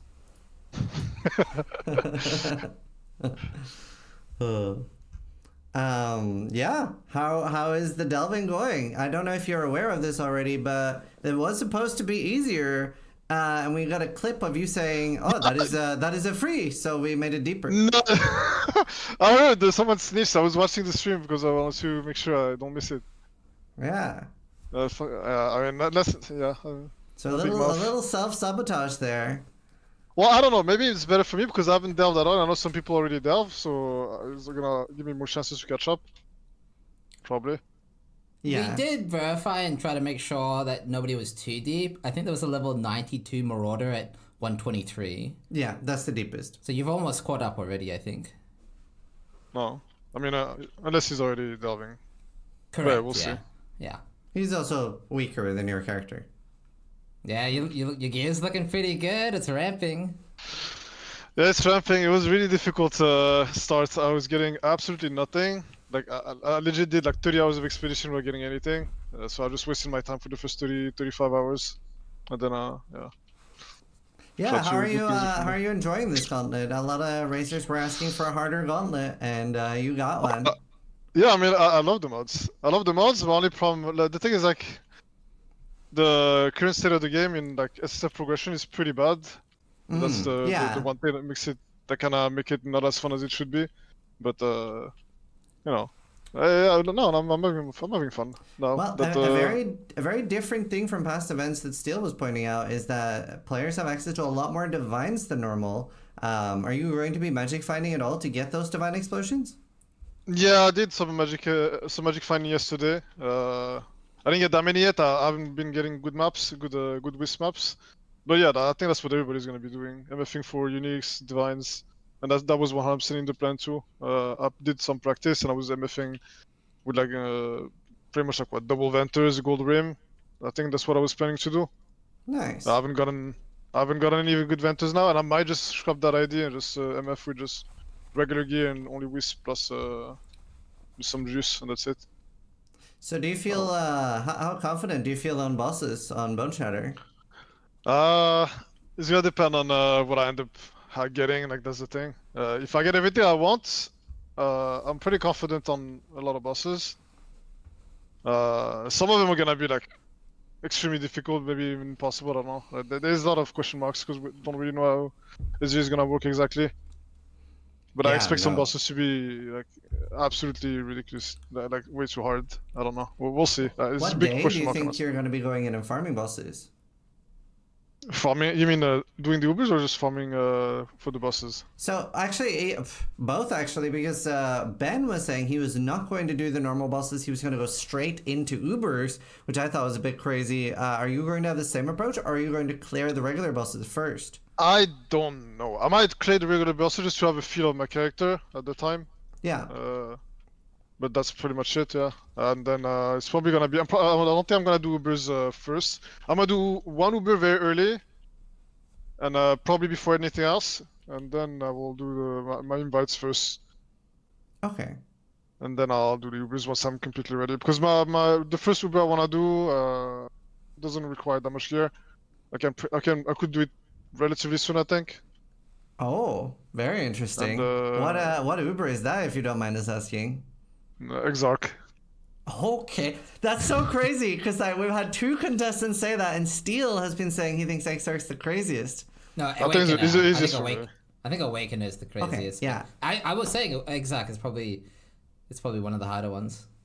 Damn. Yeah, for me Wow. it should be the easiest. Like if I get what I have planned for it, I think it's gonna be pretty easy. And it's just don't misplay, don't make huge misplays, and it's fine. Yeah. Wow. But I How mean, are we'll see. you- Again, that depends what I get. Yeah. If I get what I want. How are you enjoying the yellow map mods? I think Yellow mods were fine. Actually, I like how it made it so different from white and red maps. Like I think my first Katarina was level was tier 10, and she was so fast. Like she was actually overlapping maybe like 2-3 abilities at all times. It was kind of not used to this. Yeah, it is You very have to play it very dangerous. differently. It's like a lot of things I feel you just have to know that you won't be able to avoid them. You have to tank them, and if you can't tank them, you probably die. It was the same with the Ubulab. I think Ubulab is very, very sketchy if you can't tank him at all. Right. Yeah. What was what are the next things that you're looking for now? I need some charms levels, I guess, and get better gear, because my gear right now is pretty. It was just like some makeshift, basically. I just tried to put together something so I could swap to Tainted Pact as soon as possible. Actually, funny story, it happened in the middle of an AK Wisp map, and it was too crazy, and I had to be Tainted Pact, so I swapped for that one. Oh, wow, that's fun. Yeah, and Awesome. there was a tier 5 too. Steele, do you have any other questions? No way. No way, dude. Awesome. Well, we'll let you get back to racing and hunting that Delve bounty. So thank you so much for doing the interview with us, and good luck with the gear. And hope to see some bosses from you soon. Yeah, thank you, man. Appreciate it. Awesome. Goodbye. Good luck, Yeah, dude. bye-bye. Thanks. Also, someone in chat posted like I would have an advantage on bounties. I agree with that. That's why I just meant like playing normally. To do what?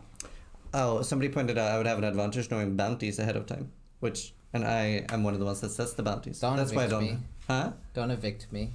No, you're good. You're good. Don't worry. I would never evict you. Well, there's a universe. What if I start smearing shit on the walls? Then I would evict you.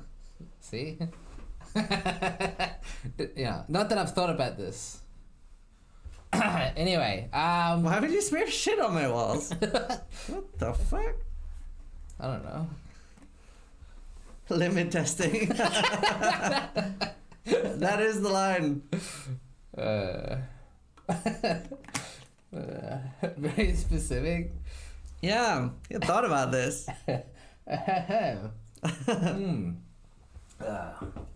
Anyway. Don't look for shit on the wall. I'm looking for. There's a bug on the wall. Look at that. What is that? Some shit on the wall, dude. Is I'm this pretty sure Steele's they- landlord? Yeah. I think it was a spider or something. Hey, guys, got a stash. Yeah, the Brother's Gift and Stash Bounty was claimed by Jung. Alright, we can take a look at some of our other contestants here. Obviously, Khan going for Delve, Grath the Magic Finding, and Exile going into Legion by the looks of it. But we can take a look at some others. Yeah, we see a lot of people farming splinters. Let's see. Honestly, I wouldn't be surprised to because Eternal Damnation is so hard. I wouldn't be surprised to see more people farming for Fourth Vow and Zabakwa. Yeah, there could be a potential pivot angle just because.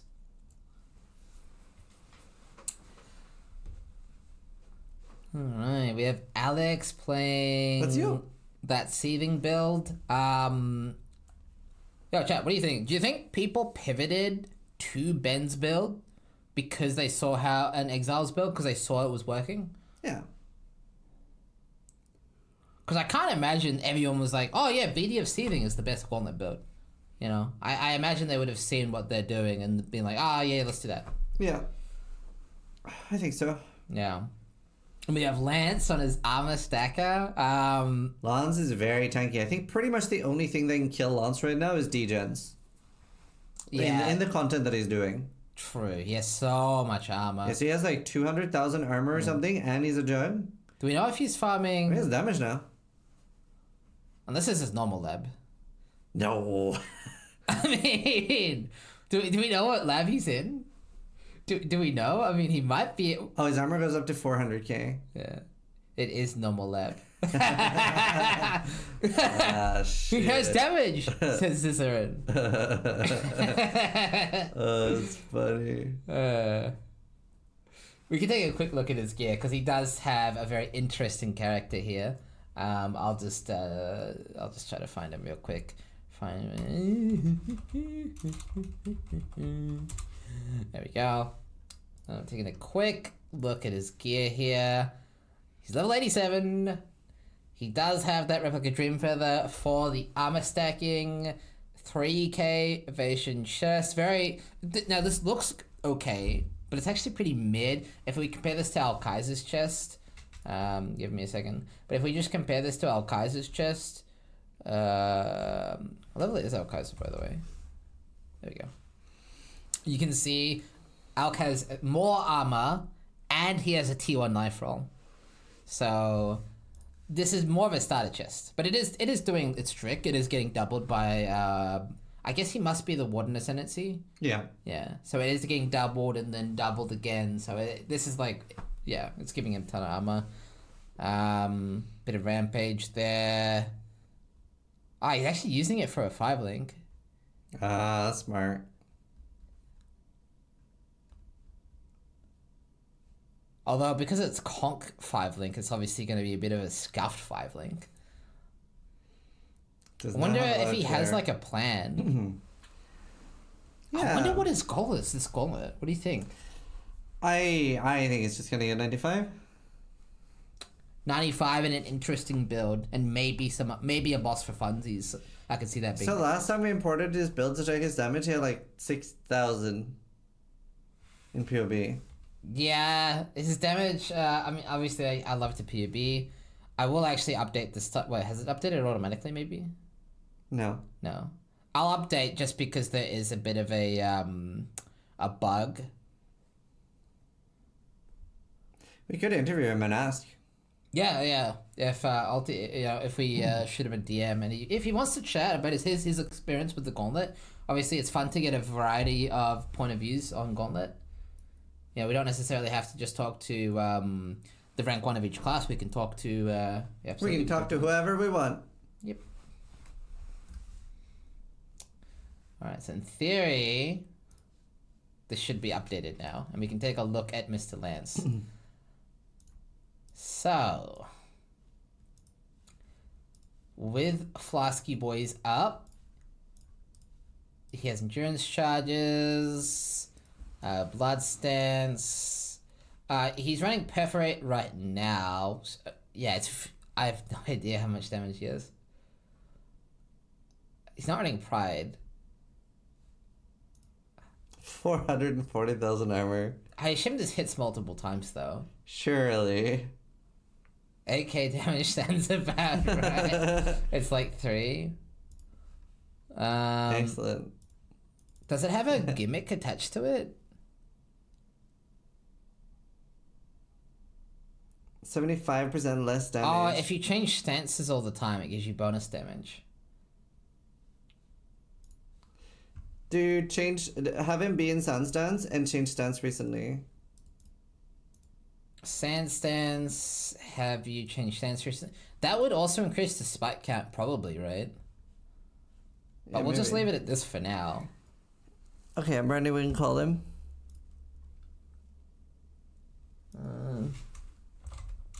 I wonder if I have him on Discord. I don't. He has to message Steel Mage on Discord. I'm not friends with Lance in Discord chat.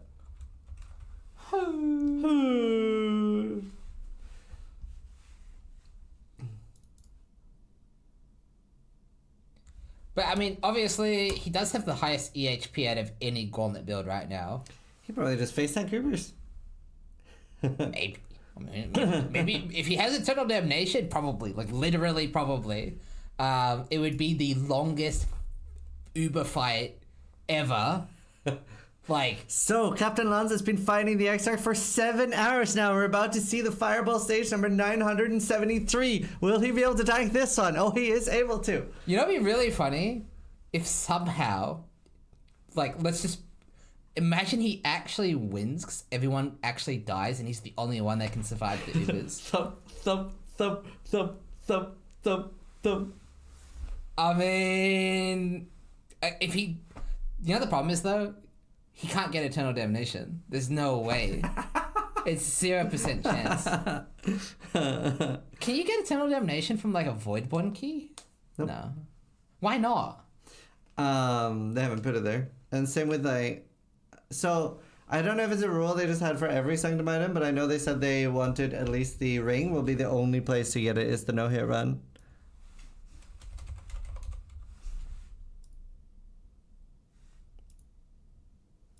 Just call him.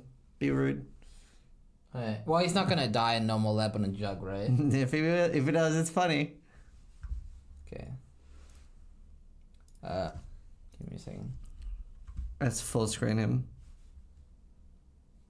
Hello, Captain Lanz. How are you doing? Thank you for joining us. I'm doing well. How are you guys doing? Steel Mage DM me. Nice.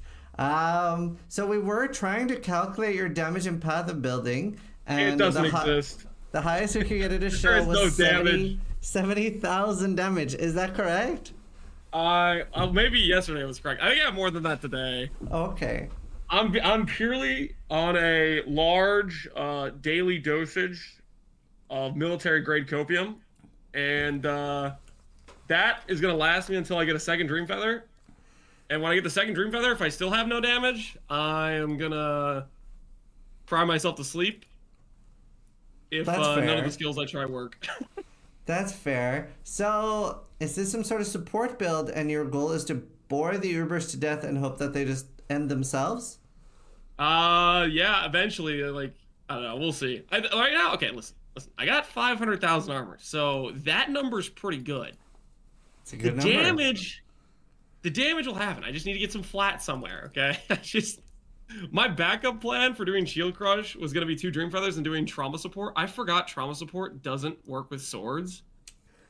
So my backup plan for flat just disappeared. Ah.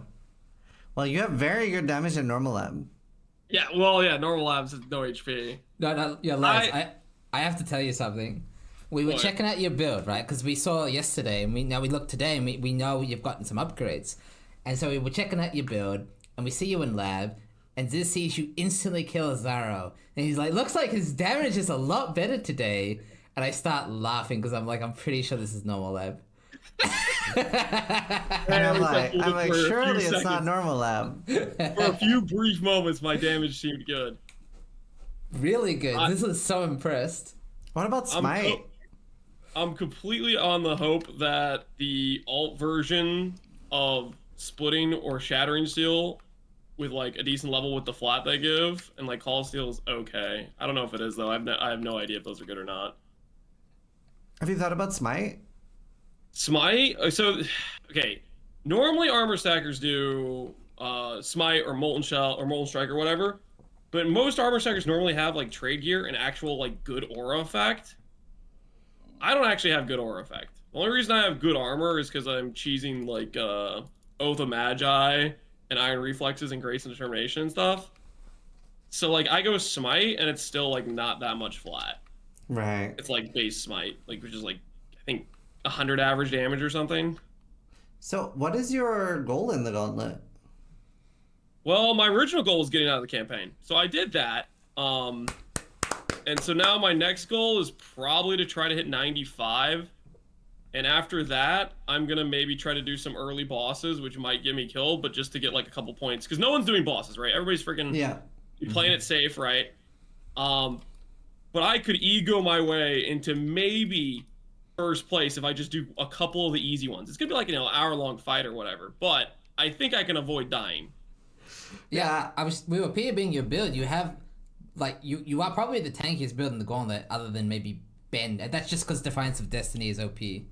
I need to, if I get a Defiance of Destiny on this character, I unironically think I could tank basically all hit-based mechanics of Ubers and just die to a dot.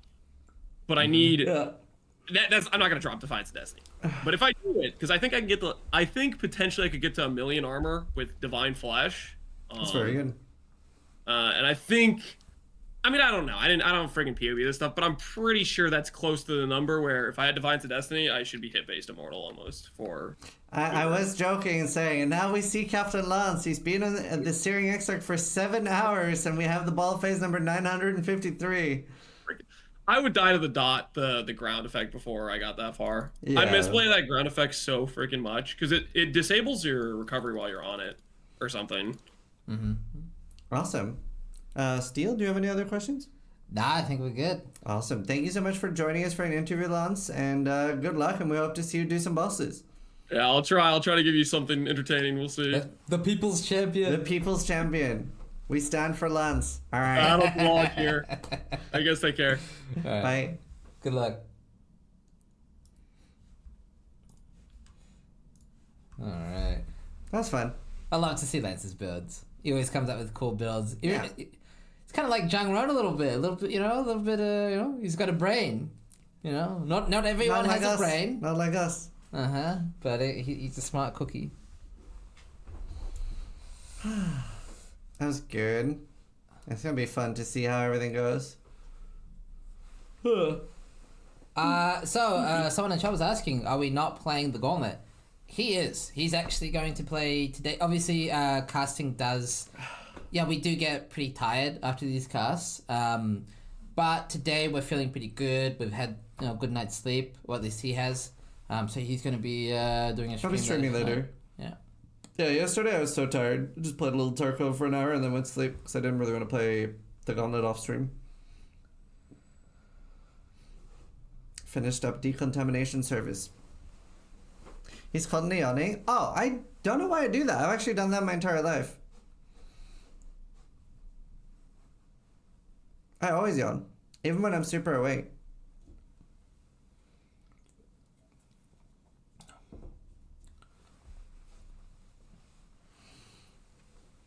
It's because of anxiety. I don't have any anxiety. Dude, I do. I was very anxious to cast this Gauntlet. I've been, having nightmares and shit. Really? Yeah. Wow. Can we give an applause for how well Steel is doing? Absolute natural caster. They're just gonna be nice now. See, they're just gonna be nice now. But they mean it. I've seen so many positive comments about how well you're doing. No. In You're my great. dreams, they're not very nice. Yeah, but that's just self-loathing. No, dreams are real. They're a sign of something, It's breaking through the matrix. Besides, they're not always nice. They keep saying you're washed.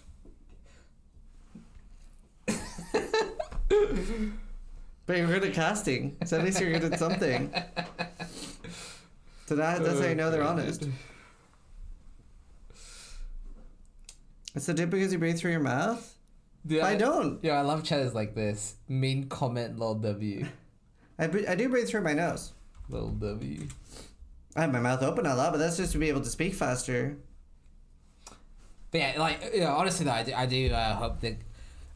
I hope the cast has been entertaining enough to at least be better than watching me suffer in the Gauntlet. I hope that was a net positive overall. Well, I think they still want to see you suffer in the Gauntlet. They have to pick one. You get one. You get one. No, you don't. I'm doing both. You can do both. Yeah, but you do... See, real talk, I remember having this conversation about doing Twitch and YouTube, because obviously I didn't want to do 2 jobs, basically. That's how I looked at it. He does 2 jobs. That's how I look at it. You have 2 jobs. I only have 1 job. I ended up getting towed, and he just does everything. So... J Omega Lol B, I know, dude. This is crazy. Yeah, we are very different in terms of work ethic. It's funny because I always say that most streamers don't just turn on the stream and play a video game, but but still kind of does. That's literally what I did. Still kind of does. I don't have any shame to admit that. I do what I do. I handle what I handle. You're great. You have 0 job steal. Holy toxic. Is Mageblood safe or deadly? Very safe. So, it was his idea, but he wanted a brutal campaign and then a pause, a break in the difficulty called the Oasis is what he's called it. And the Merc Lab is part of that Oasis. So when you get to the Merc Lab, I can show the mods again just so you guys have like a visual here. But basically when you do get to Merc Lab and maps, white maps specifically, you will hit the Oasis where the difficulty will go down a bit. So if I just scroll down here, you can actually see the campaign has all those damage mods that you guys are very familiar with at this point. But you'll see white maps not nearly as bad. And that, again, that does include Merc Lab. Yeah. So a lot of people were rushing just to get to Merc Lab. Yeah, we saw Ben in Exile kind of brute force through Act 9. Oh, that's the guy that did the bounty. Byra didn't send me his name. But yeah, thanks, Whippy. It was good. But yeah, we saw them get into burst through Act 9 a little bit, like push through to get to Merc Lab so that they could farm the volatile Dead of Seething. Mm-hmm. So I think they knew that was going to be their strategy to rush Merc Lab. Yeah. And then you do have yellow maps, which are fucked, courtesy of me. Red maps that are equally fucked, but different. And then they're... Yeah, but that Uber Boss is just a mega lol, dude. Holy. Yeah. And yeah, this is still ongoing, so... Oh. Actually. We should be able to see... Yeah, so this gets doubled, and that's in pound. Plus we have a lot of the bounties aren't in this pool and stuff as well. So pretty large amount there. So total prize pool is over $30,000.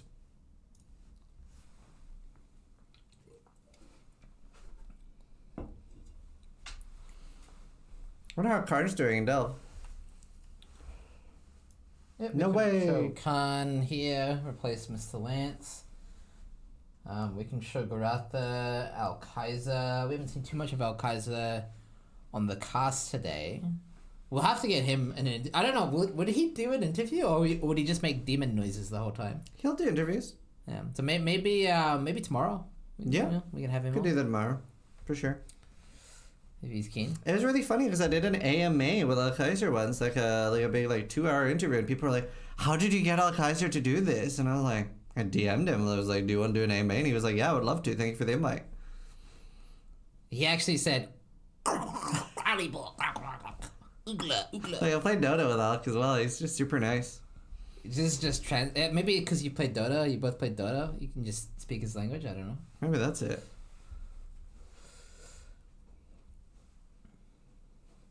Why don't you guys play Gauntlet? One controlling the mouse, the other the keyboard?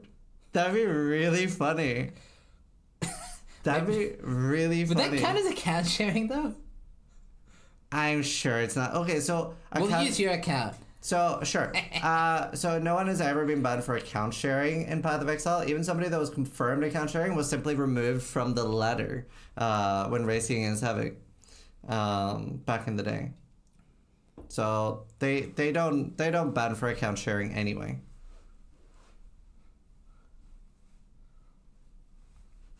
Yeah, maybe day 7 or something. Yeah, it's a good idea for when there's a lull. Yeah, we could. I mean, sure, why not? Actually, at least I can blame him and he can blame me. We can be like, Ziz, why did you walk there? Yeah, no, it'll be fun. I really like that idea. I think most game devs are pretty lax on account sharing whenever it's not pushing. Yeah, Colony thinks we couldn't even do Act 1. I'm so sure we could do Act 1. We could easily do Act 1. I'm so confident. Yeah. I'll be on the mouse, right? Yeah. Oh, then I'm confident. Wait, what was that supposed to mean? Nothing. Don't worry about it.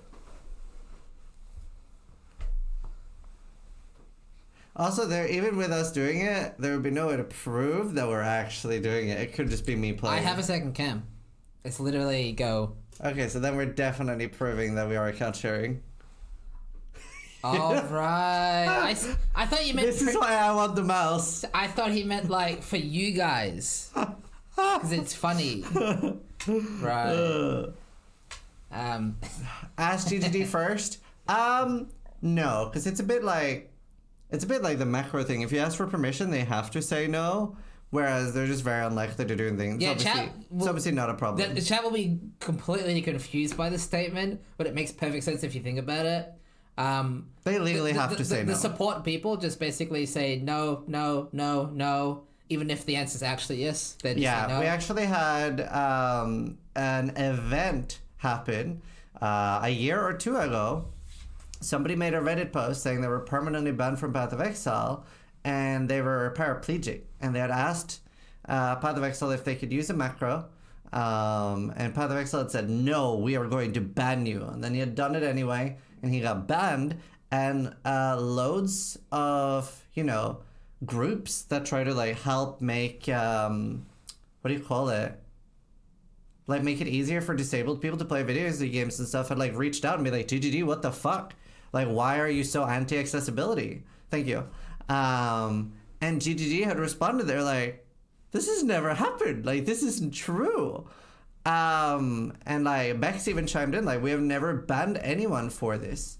Which sort of did reveal maybe more than they wanted to, right?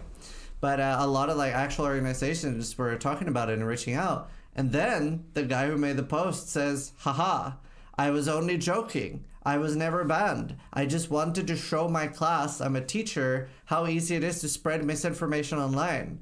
And Bex replied, fuck you. And I was like, so based. So based. It was just great seeing, it was it had 10,000 upvotes, just Ben saying fuck you. It was something on behalf of everyone who knows somebody that's disabled, go fuck yourself or fuck you. It was great. It was very, very highly upvoted. Loads of gilded. Yeah, I guess Bex got the shaman point of view for a minute there. Mm. Just intentionally. She got one guide. Yeah, she got one guide. Yeah, here in chat, just post some random dog shit just to mess with Ziz. I do it all the time. I have so many alt accounts where I just chat shit and I just want a beta response. It's just funny. I know exactly what to say to upset you, so I'm gonna start doing the same. Okay. Let's see who wins. I'm pretty sure I'll win these days, to be honest with you. I'm pretty chill these days. I don't think I've had... I think I'm pretty chill. Last, 6 months or so, I think I've been pretty good. Compared to me? After you taught me music? How many... Okay. I've never rage quit a stream. I've done it, twice. It's not even a rage quit. 3, 2, 1, fight! I've still banned, 1% of the people you've banned. Yeah, but I unban everyone. Yeah, but he still goes out of his way to ban 5 different people, and then he's like, yeah, I guess they didn't deserve to get banned for saying you suck at Tarkov. Dota. No one ever says I suck at Tarkov. It's just Dota. See? Now you know, chat. Oh, he even linked the Bex comment. This is the Bex one. I ban a lot of people during Dota streams. No one deserves. I was told not to post this, but I'm doing it anyway. On behalf of everyone who has a loved one with a disability, fuck you. I don't have 300 upvotes. It deserves more. Hey, I replied. This is my Reddit account. I updated. Up, dude. Why are you writing that now? Oh, you're stupid. Can I still post? I can't believe it's so stupid. Okay, rent's going up. All right, rent's going up. It's now $8.50 a month.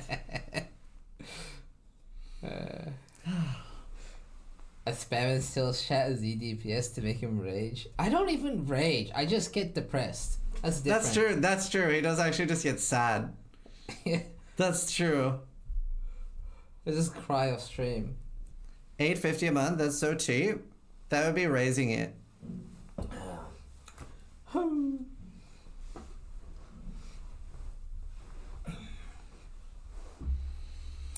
We bring Bex in for an interview? For a Gauntlet interview? Yeah, sure, mate. I can't remember. What do you pay in rent? Is it 800? It's 850. Oh, it is 850. Yeah. I don't even know. Yeah, 800 was a different number. I love though because I remember when I asked you about it, I said it's because I get confused with the other bill that I pay. But yeah, 850. Oh. Yeah. So 800 was the other person I paid. Right. But I love that you got confused by it because now you see why I get confused by it. Yeah. Yeah, £850. Child support. It is child support. Yeah, the pound's stronger than the dollar, chat. Well, it is now anyway. That's funny. 850 divines. No, although still gave me some insane shit this league, and I don't even know if I'll have time to use it because I'm going to America after the Gauntlet. Yeah, I don't think so. And I think he's going to play pound Palworld. to Aussie dollar is nearly 2 to 1, by the way. Wow. Holy. Are you doing Palworld after the Gauntlet? Hey! Well, SPB Whoa! There's competition. Wait, SPB is streaming. No, he's not. Oh, he was. Damn it! Damn it! He's 15 ahead. SPB! Go live! No way! Oh, look at Card. He's at like 130. He's seething. You guys can't tell, but this is the face he makes when he's like, you see how he like moves in his chair? That means he's raging. I think he just wants everybody else to rage. He just likes egging people on. Oh, yeah, I'm in the wrong scene, but he's raging, chat. I swear. Like when Khan stubs his toe, he goes like, oh. This is, you know. Steel's terrible. Very mean. Boiling over the rage. Yeah, Karn is 14 behind him. He does look very angry. He's like, no way. No way.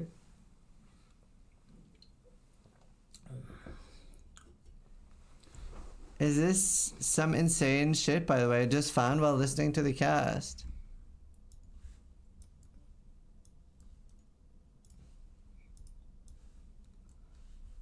That's not in Gauntlet, right? Nah, he's got a Mageblood. Plus 2 max fire is Chat's paused. effect, exposure, and poison duration. I would do things for that. That's insane. That must be worth like 420 mirrors at least. I would definitely list it for that at least. Yeah. Just to showcase That's to showcase it.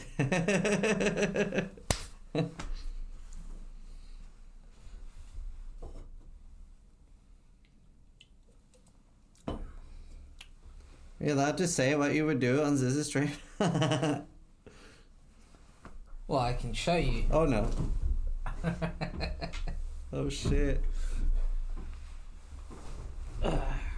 See.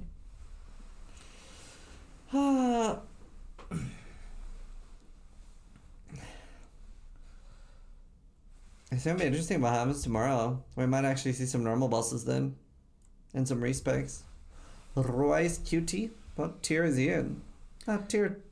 I really hope we see more people in yellow maps tomorrow. Yeah, I'm seeing a theme here. Everyone's stuck in white maps. Do you have anything to say about this? Honestly, I was expecting people to be in white maps until day 5, so tomorrow I'm thinking people will be doing 2 days of Mageblood farming, and then they'll get Mageblood, and everybody clapped. Tomorrow you can review Delve rip clips. Top 4 on the ladder. Every class dies to Delve.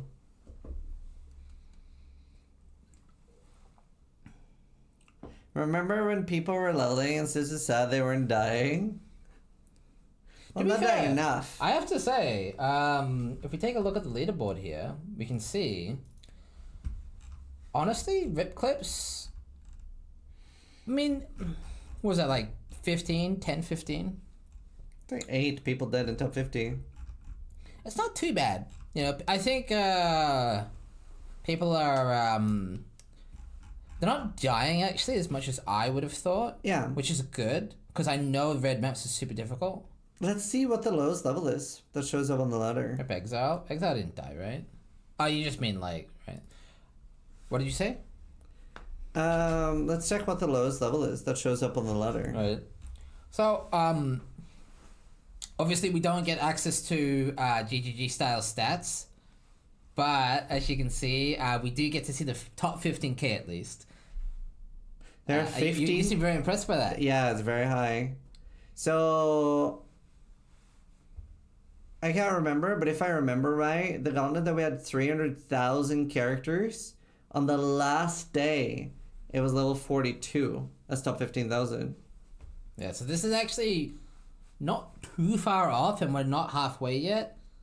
So I think participation's been so high just because it has been a year since there was a previous Gauntlet. Yeah. I think this Gauntlet's been very more popular than it should be, given it's like a torture fest.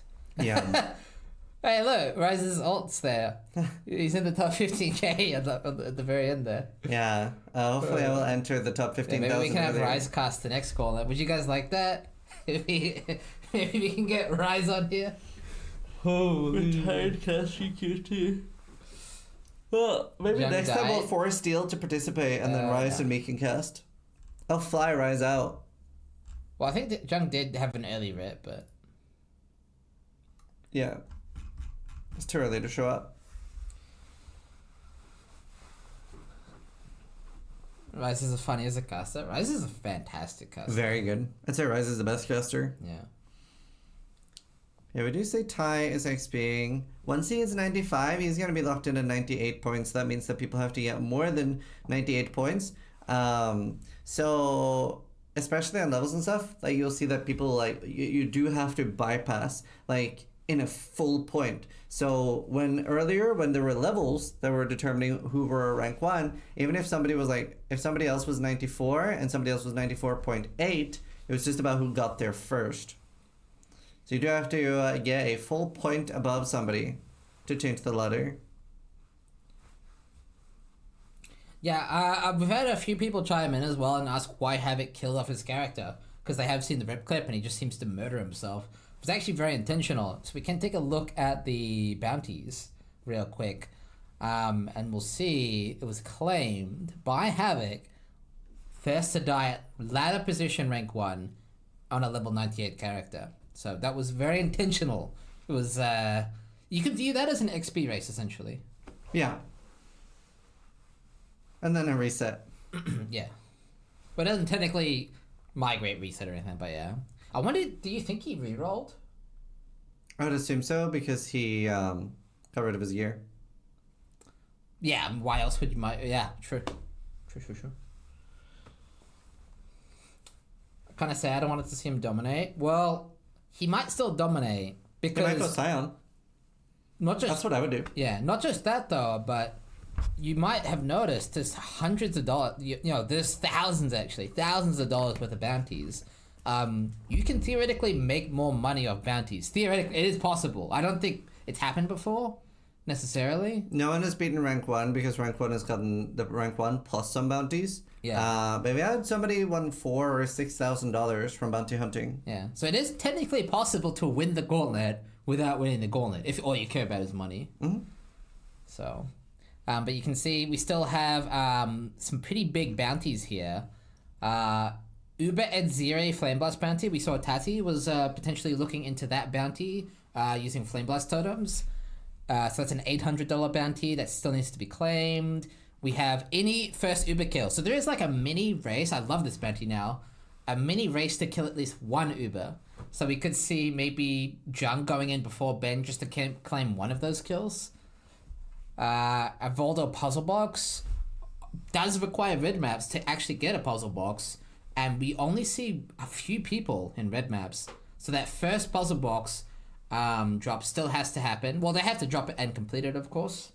Ben has one. Is it's it probably fucked? some super fucked one, yeah. We have an Uber Cortex bounty. Yeah, so if the first thing you kill is Uber Cortex, it's $1,110. Yeah, and Uber Cortex can be the easiest Uber. It is possible. Like, if you had 0 mods, Uber Cortex is the easiest Uber.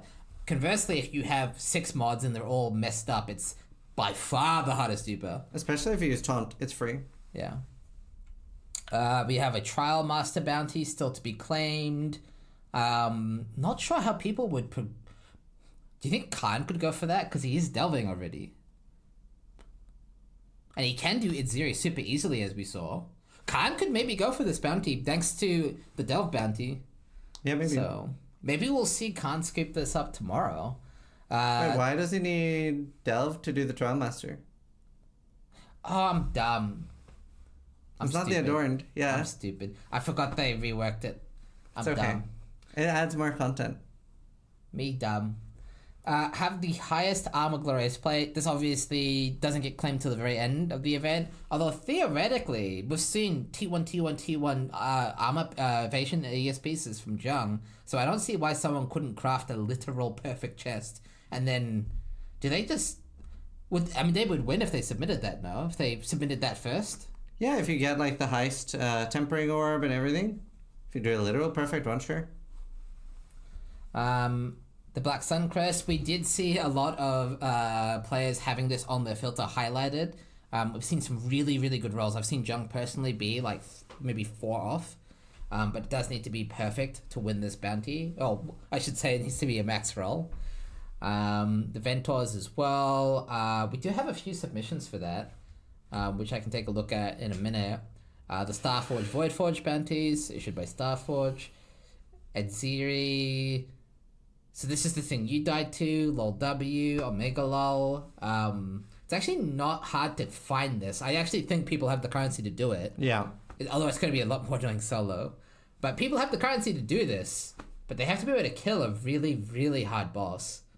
But I think this will be claimed. I'm confident. We have the Khan bounty. I'm not even going to... This is Khan bounty, basically. Slayer. Let's just say any Uber boss. Yeah. Khan was saying... We did get the chance to talk to him earlier. And Khan was saying he thinks he could do an Uber soon. Uber Exarch. He reckons he could do that soon. So we'll see. I mean, he could potentially scoop up this bounty and this bounty. So that would be... And there is one bounty that isn't really possible. The next one. That one. GG noobs in the Hall of the Grandmasters. I'm not sure why this is impossible. Can you explain? It's just such a min-max character. It's just gonna one-shot anything. Right. It's the one Empyrean made, right? Right. So it's just stupid. It's just designed to like kill anybody. Yeah, you just die. Right. Maybe it should be first to die to GG noobs instead. That would be doable. We still need the Fractured Cat's Paw. Interesting. I wonder if the races have that on their filter or not. For rules item set. Oh, I guess this is really annoying to find. The Fractured Cat's Paw is really rare because that low level base doesn't drop that much. And most people won't have it on the filter. System that Path of Exile has, yeah. I guess you know firsthand how bad that is because of short bows. Yeah. The gain adrenaline, low life, that which was taken. I'm not sure. We have seen the King in the Mist cleared, right? I believe. Because it's a I haven't bounty, seen anyone do it at tier 14. It is a bounty though, right? Has it been taken? How do I do this again? You can just control F. King. Oh, Ben got one and killed it. Yeah. Right. Oh, claimed by NN. Yeah, and Ben got one as well. So people are farming it. So there's a non-zero chance this one gets claimed. It's a non-zero chance. The perfect shit roll thread there. Voldo box with an empty ring. And another Khan bounty Omega lol. So there we go. Nice. Karn is now hitting 150. So a little bit behind Say Bye Bye. And Say Bye Bye died not too long ago, right? Yep, and he re-rolled. I mean, we can take a look. Obviously, he won't be on the ladder anymore, necessarily, because he did die. But because he's such a tenacious good player. Yeah, because he's such a good player, you can see he's come back nice and strong here. Just taking a look at his character. He has a diadem. Oh, is he SRS? Wow! This is a verified good build. This is one of the best builds. Yeah. Just don't run reflect maps. But I had to. Yeah, no. I wasn't mowing. That was mowing his gear. So yeah, The lion does not care about the opinion of Master of the sheep. Legion. He will want a magic find to get a better roll there. You can't get much of the Legion in low maps, right? Yeah. Yeah. Darkness Enthroned, and he can always divine this up later. Wow. Yep. Decent-ish gloves. Nothing crazy, but decent-ish. Really good suffixes. He's probably gonna... Yeah. He'll probably do suffixes cannot be changed into a Veiled Chaos Orb. Yeah, maybe he just doesn't want to risk it right now, or maybe he doesn't have those divines, right? Yeah. Wow. Insane year. Honestly, I would not be surprised to wake up with him being rank 1 champion. Yeah, wow. This He came back, so the weapon needs a little bit of work, I suppose. Yeah. This might have been his plan all along, that he was only playing a Marauder Bone Shredder to get gear and safety, and then maybe the plan was always to go SRS, because this looked, he must have, right? Like, this isn't gear you get on accident. Yeah, wow. So... Especially the weapon. Yeah. I'm impressed, man. I'm impressed. Like this, the type of stuff we're seeing here is what it takes to win the Gauntlet, and wow. Got that minion cluster. Does he have the medium? Yeah, he does. Yeah, he's got all the gear, man. He's got everything. Scaling that max res. Do you think he's just getting global? Yeah, he's just getting global max res. He dropped the Diadem and Scepter and then planned the reroll. That's smart. So I'm just trying to calculate here, just doing some quick math. 79, 82, So he's got 79, 83, 80, 82. plus 1 from the Solar Steel. I already calculated that. Oh. I'm at 83. Does he have any implicits on gear? No. He probably will on chest eventually. He'll probably go for plus 2 there. Aura effect is damage, though. So I don't know if you would. Yeah, but do you need damage if you can be borderline immortal? No, but I don't know if he would prioritize... And this is a very good build to do Sanctum with. Yeah. This could be... If he gets Eternal Damnation, I would not be shocked to see bye-bye... Not say bye-bye. I don't know if this build does go Eternal Damnation. You POV'd this extensively, you would know, right? You definitely can. So if you have so much max res, there's a point, arguably, where you don't, right? Go Eternal Damnation. The best thing you can do is Replica Dragonfang. Is absolutely the best thing. But my version was going to use ED, and so did Face. So this is a low wave build, apparently. Yeah.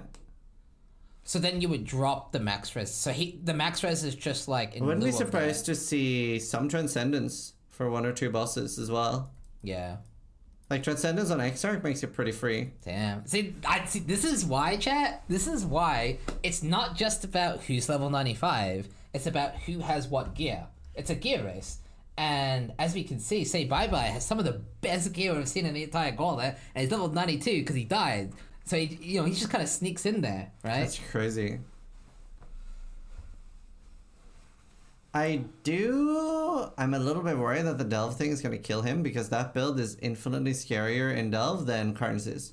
Yeah, I mean, he's not gonna die. He's fine. He's gonna stop at 250. He's not gonna get baited, and then Khan's gonna go to 300. Okay. That's what's gonna happen. Feels good. That feels good. No bait. What if we do though? What if we killed him? What if you killed him still? If I kill, Say Bye Bye? Yeah. I feel with very your bad. money. I was gonna say if I killed Khan, I would laugh, but if I killed Say Bye Bye, I'd be very sad. Yeah. Yeah. You would laugh if you killed Karn? You're very mean to your friends. I'm only mean to Khan because he talks mad shit. Why are you mean to me? I'm not mean to you, am I? So am I mean to Ziz? I pay him money. I'm allowed to say one mean thing. Is that how it works? You give like, him money? yeah. So if someone subs to you, they can treat you like shit? You're allowed to say like one mean thing to your landlord just on the fact that you pay them money and not the other way around. That's how it works in life. Okay, I pay you money. I sub to you every month. I sub to you so it cancels out. Oh my god. I want to gift you subs. He talks mad shit as well. I never talk mad shit about Steel. Only nice things. Roll the clip mods. Only nice things. Only nice things. Now we have good banter. Good banter. Someone in chat's asking about the Delve bounty. So originally there was not a. You can use my sub to steal. Hi, Elena. But someone in chat was asking about Delve bounty. Now there was no Delve bounty this Gauntlet, but there is something we like to try called flash bounties, where these are intentionally designed to be flash in the middle of the Gauntlet. And there is a flash bounty for the next 24 hours, well, I guess 22 hours now, to see who can get to 250, 300, and then just even further beyond that. Yeah. To see who can get the highest name in lights. So that's why we're seeing a few of the races delving. That's very cool. A family who bullies together stays together. It's funny. Oh, we do see Karn is in yellow maps at the moment. Yeah, so I he's guess he doing wants more Nico. soul fight. Yeah. He was in whites earlier. I guess he was just getting rid of all his white missions. But now he needs to hurry.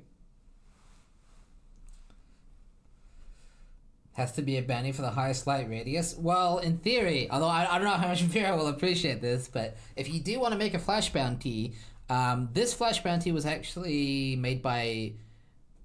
Was it Whammy? Wimpy? Yeah. I remember because it's an insult. But anyway, that's how they get you, dude. It's like a negative thing in your brain. You just remember. It's like, chat, if you want to get Sis's attention, don't do this. But if you want to get Sis's attention, you just say something negative. But anyway, don't do that though. But anyway, Wimpy made a bounty for Delve. That was Wimpy's bounty. That was, yeah. So if you do want to make a flash bounty, you can theoretically... ask Vera about that. I think he's asleep now, but... I'll talk to Viro and see, and if it's not too much work, what we might do tomorrow is maybe have some memes and maybe race a little extra to set some spicy bounties. Because something that could be fun would be a bounty for, I don't know, maybe something specific on the bosses so we get some boss content tomorrow. Apparently we have another Delve pusher, Alex. He's at 160, so I think he's right up there with Khan and say bye-bye. Imagine if we did bounties for the first of each boss tomorrow. Like flash bounties. So if we raise money for that tomorrow, that could be spicy. Yeah, we can maybe try to bait some people to do... normal bosses. Some normal bosses, yeah. So if you guys want to potentially see, some baited bosses, we could set that. Yeah, we could potentially use our wallets to bait bosses tomorrow. So... we'll decide that. I'll talk to Viro and see if it's not too much work, and we'll decide that early tomorrow. We'll announce that. So we might be able we to don't help need us. to do any bounties for Ubers because there's already ones for Ubers. Yeah, we're talking for normal bosses. Why does it seem like there are so many potential winners when this is the hardest gauntlet ever? A lot of people have been practicing, to be honest. A lot of people have been practicing. Like, we do have a lot of good players. I think part of the reason why it feels that way as well is because, unlike previous gauntlets, this one might not even get cleared. Yeah. So it's a bit different in the sense that we literally don't know what's going to happen. And people have access to really good gear. Yeah. Like this gauntlet will probably go the full 10 days. Yep. Which is good for it's good for us because it means we can watch gauntlet content throughout the entire event. Yeah. Instead of it kind of ending on day a bit earlier, Day and 5, then it's 6, 7. More about fishing for bounties. Now we'll actually see bossing all the way to day 10. Yeah, if Unless anything, previous is wrong. Of if course. anything, we're in a bit of a lull now, and it'll get even more exciting later. Yeah. We are just wrapping up in a few minutes here. I will be streaming in an hour or two. I'm just gonna eat and chill a bit, and then I'm gonna stream and do the campaign.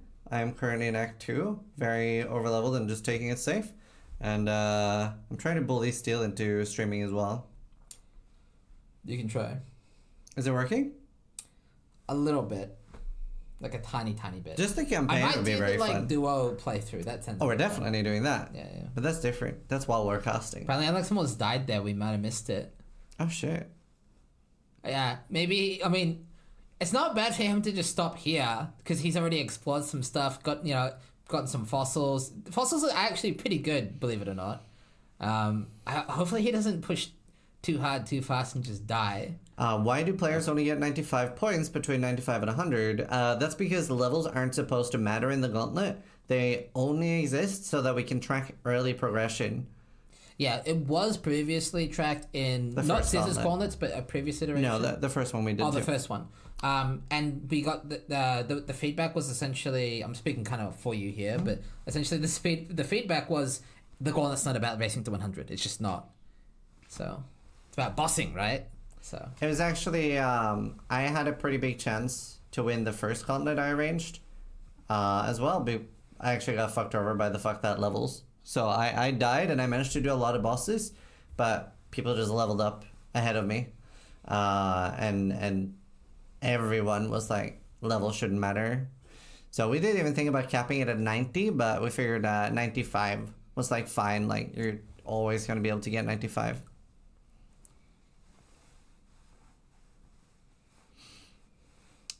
Lol, you're just funny. It's fine. I'll just stick to casting from now on. Are the two bounty hunters neck and neck? Yeah. there's also more bounty hunters because Yeah, we do have more. yeah, it's just not everybody's necessarily streaming. Yeah, exactly. You gotta remember there are a there's lot no- of people playing that aren't Yeah, streaming. there's no requirement to stream. It's just heavily. Well, you do have to record your gameplay to verify you do it, like boss kill wise and bounty wise, and also the Gauntlet wouldn't exist without races actually streaming it. Yeah. So it's very appreciated when Yeah, you do the more stream. people stream, the better. And Yeah. yeah. Like, you know, there is somebody asked once why there's no like ascendancy prices instead of classes. And if the racing scene was big enough, we would do that. Like we would need the price pool to be 8 times larger and the amount of people playing to be 8 times larger, but we would do that eventually. Yeah. But it does need to grow first. Yeah. So I'm just asking, why is Ben not playing right now? He actually quit the Gauntlet. He said it's too difficult. He rage quit. He's asleep. People sleep. What like? But it's been like 3 hours.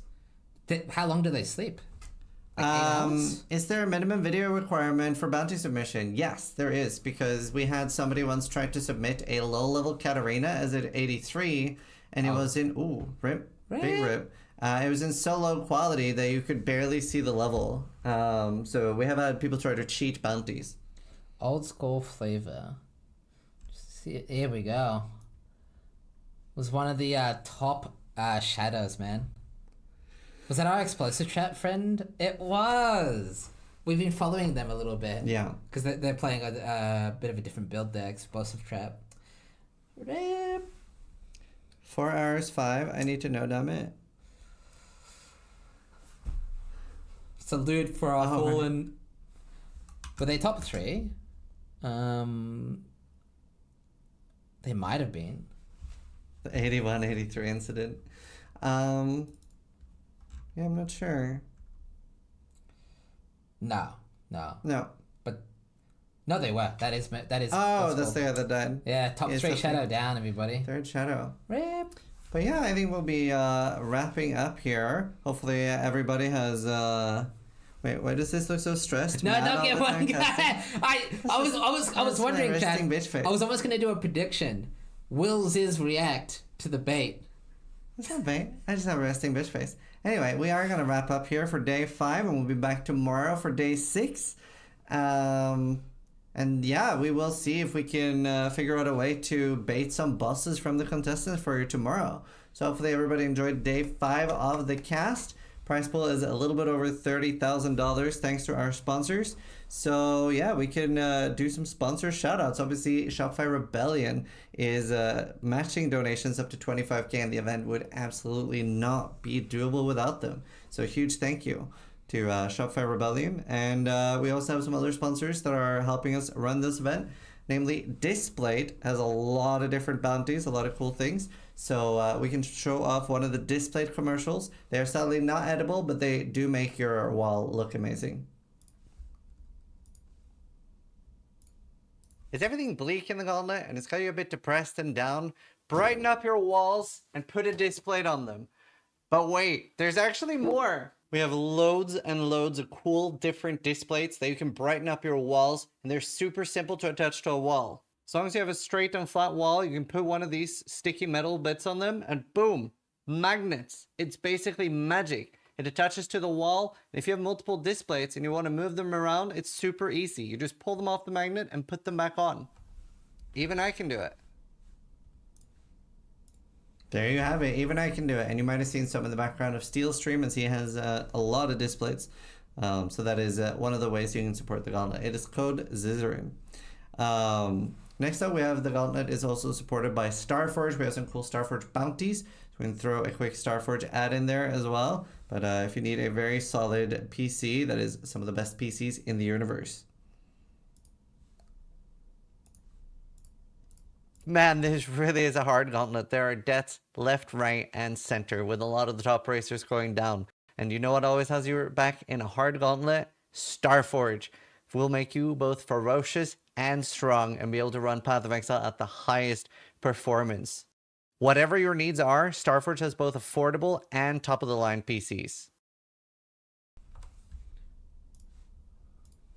Awesome. And Maxwell is also joined as a sponsor. And there is like a little article sum up almost every day, I believe, on Maxwell. So make sure you check that out. And a huge thank you to all of our sponsors. And hopefully chat is enjoying the big beefy price pools. And yeah, we'll see about having some spicy things tomorrow as well. So thank you so much for joining us. And a big thank you to chat for watching us. We do appreciate it. That's you.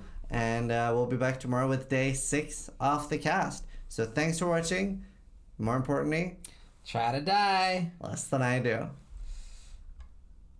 I haven't died yet.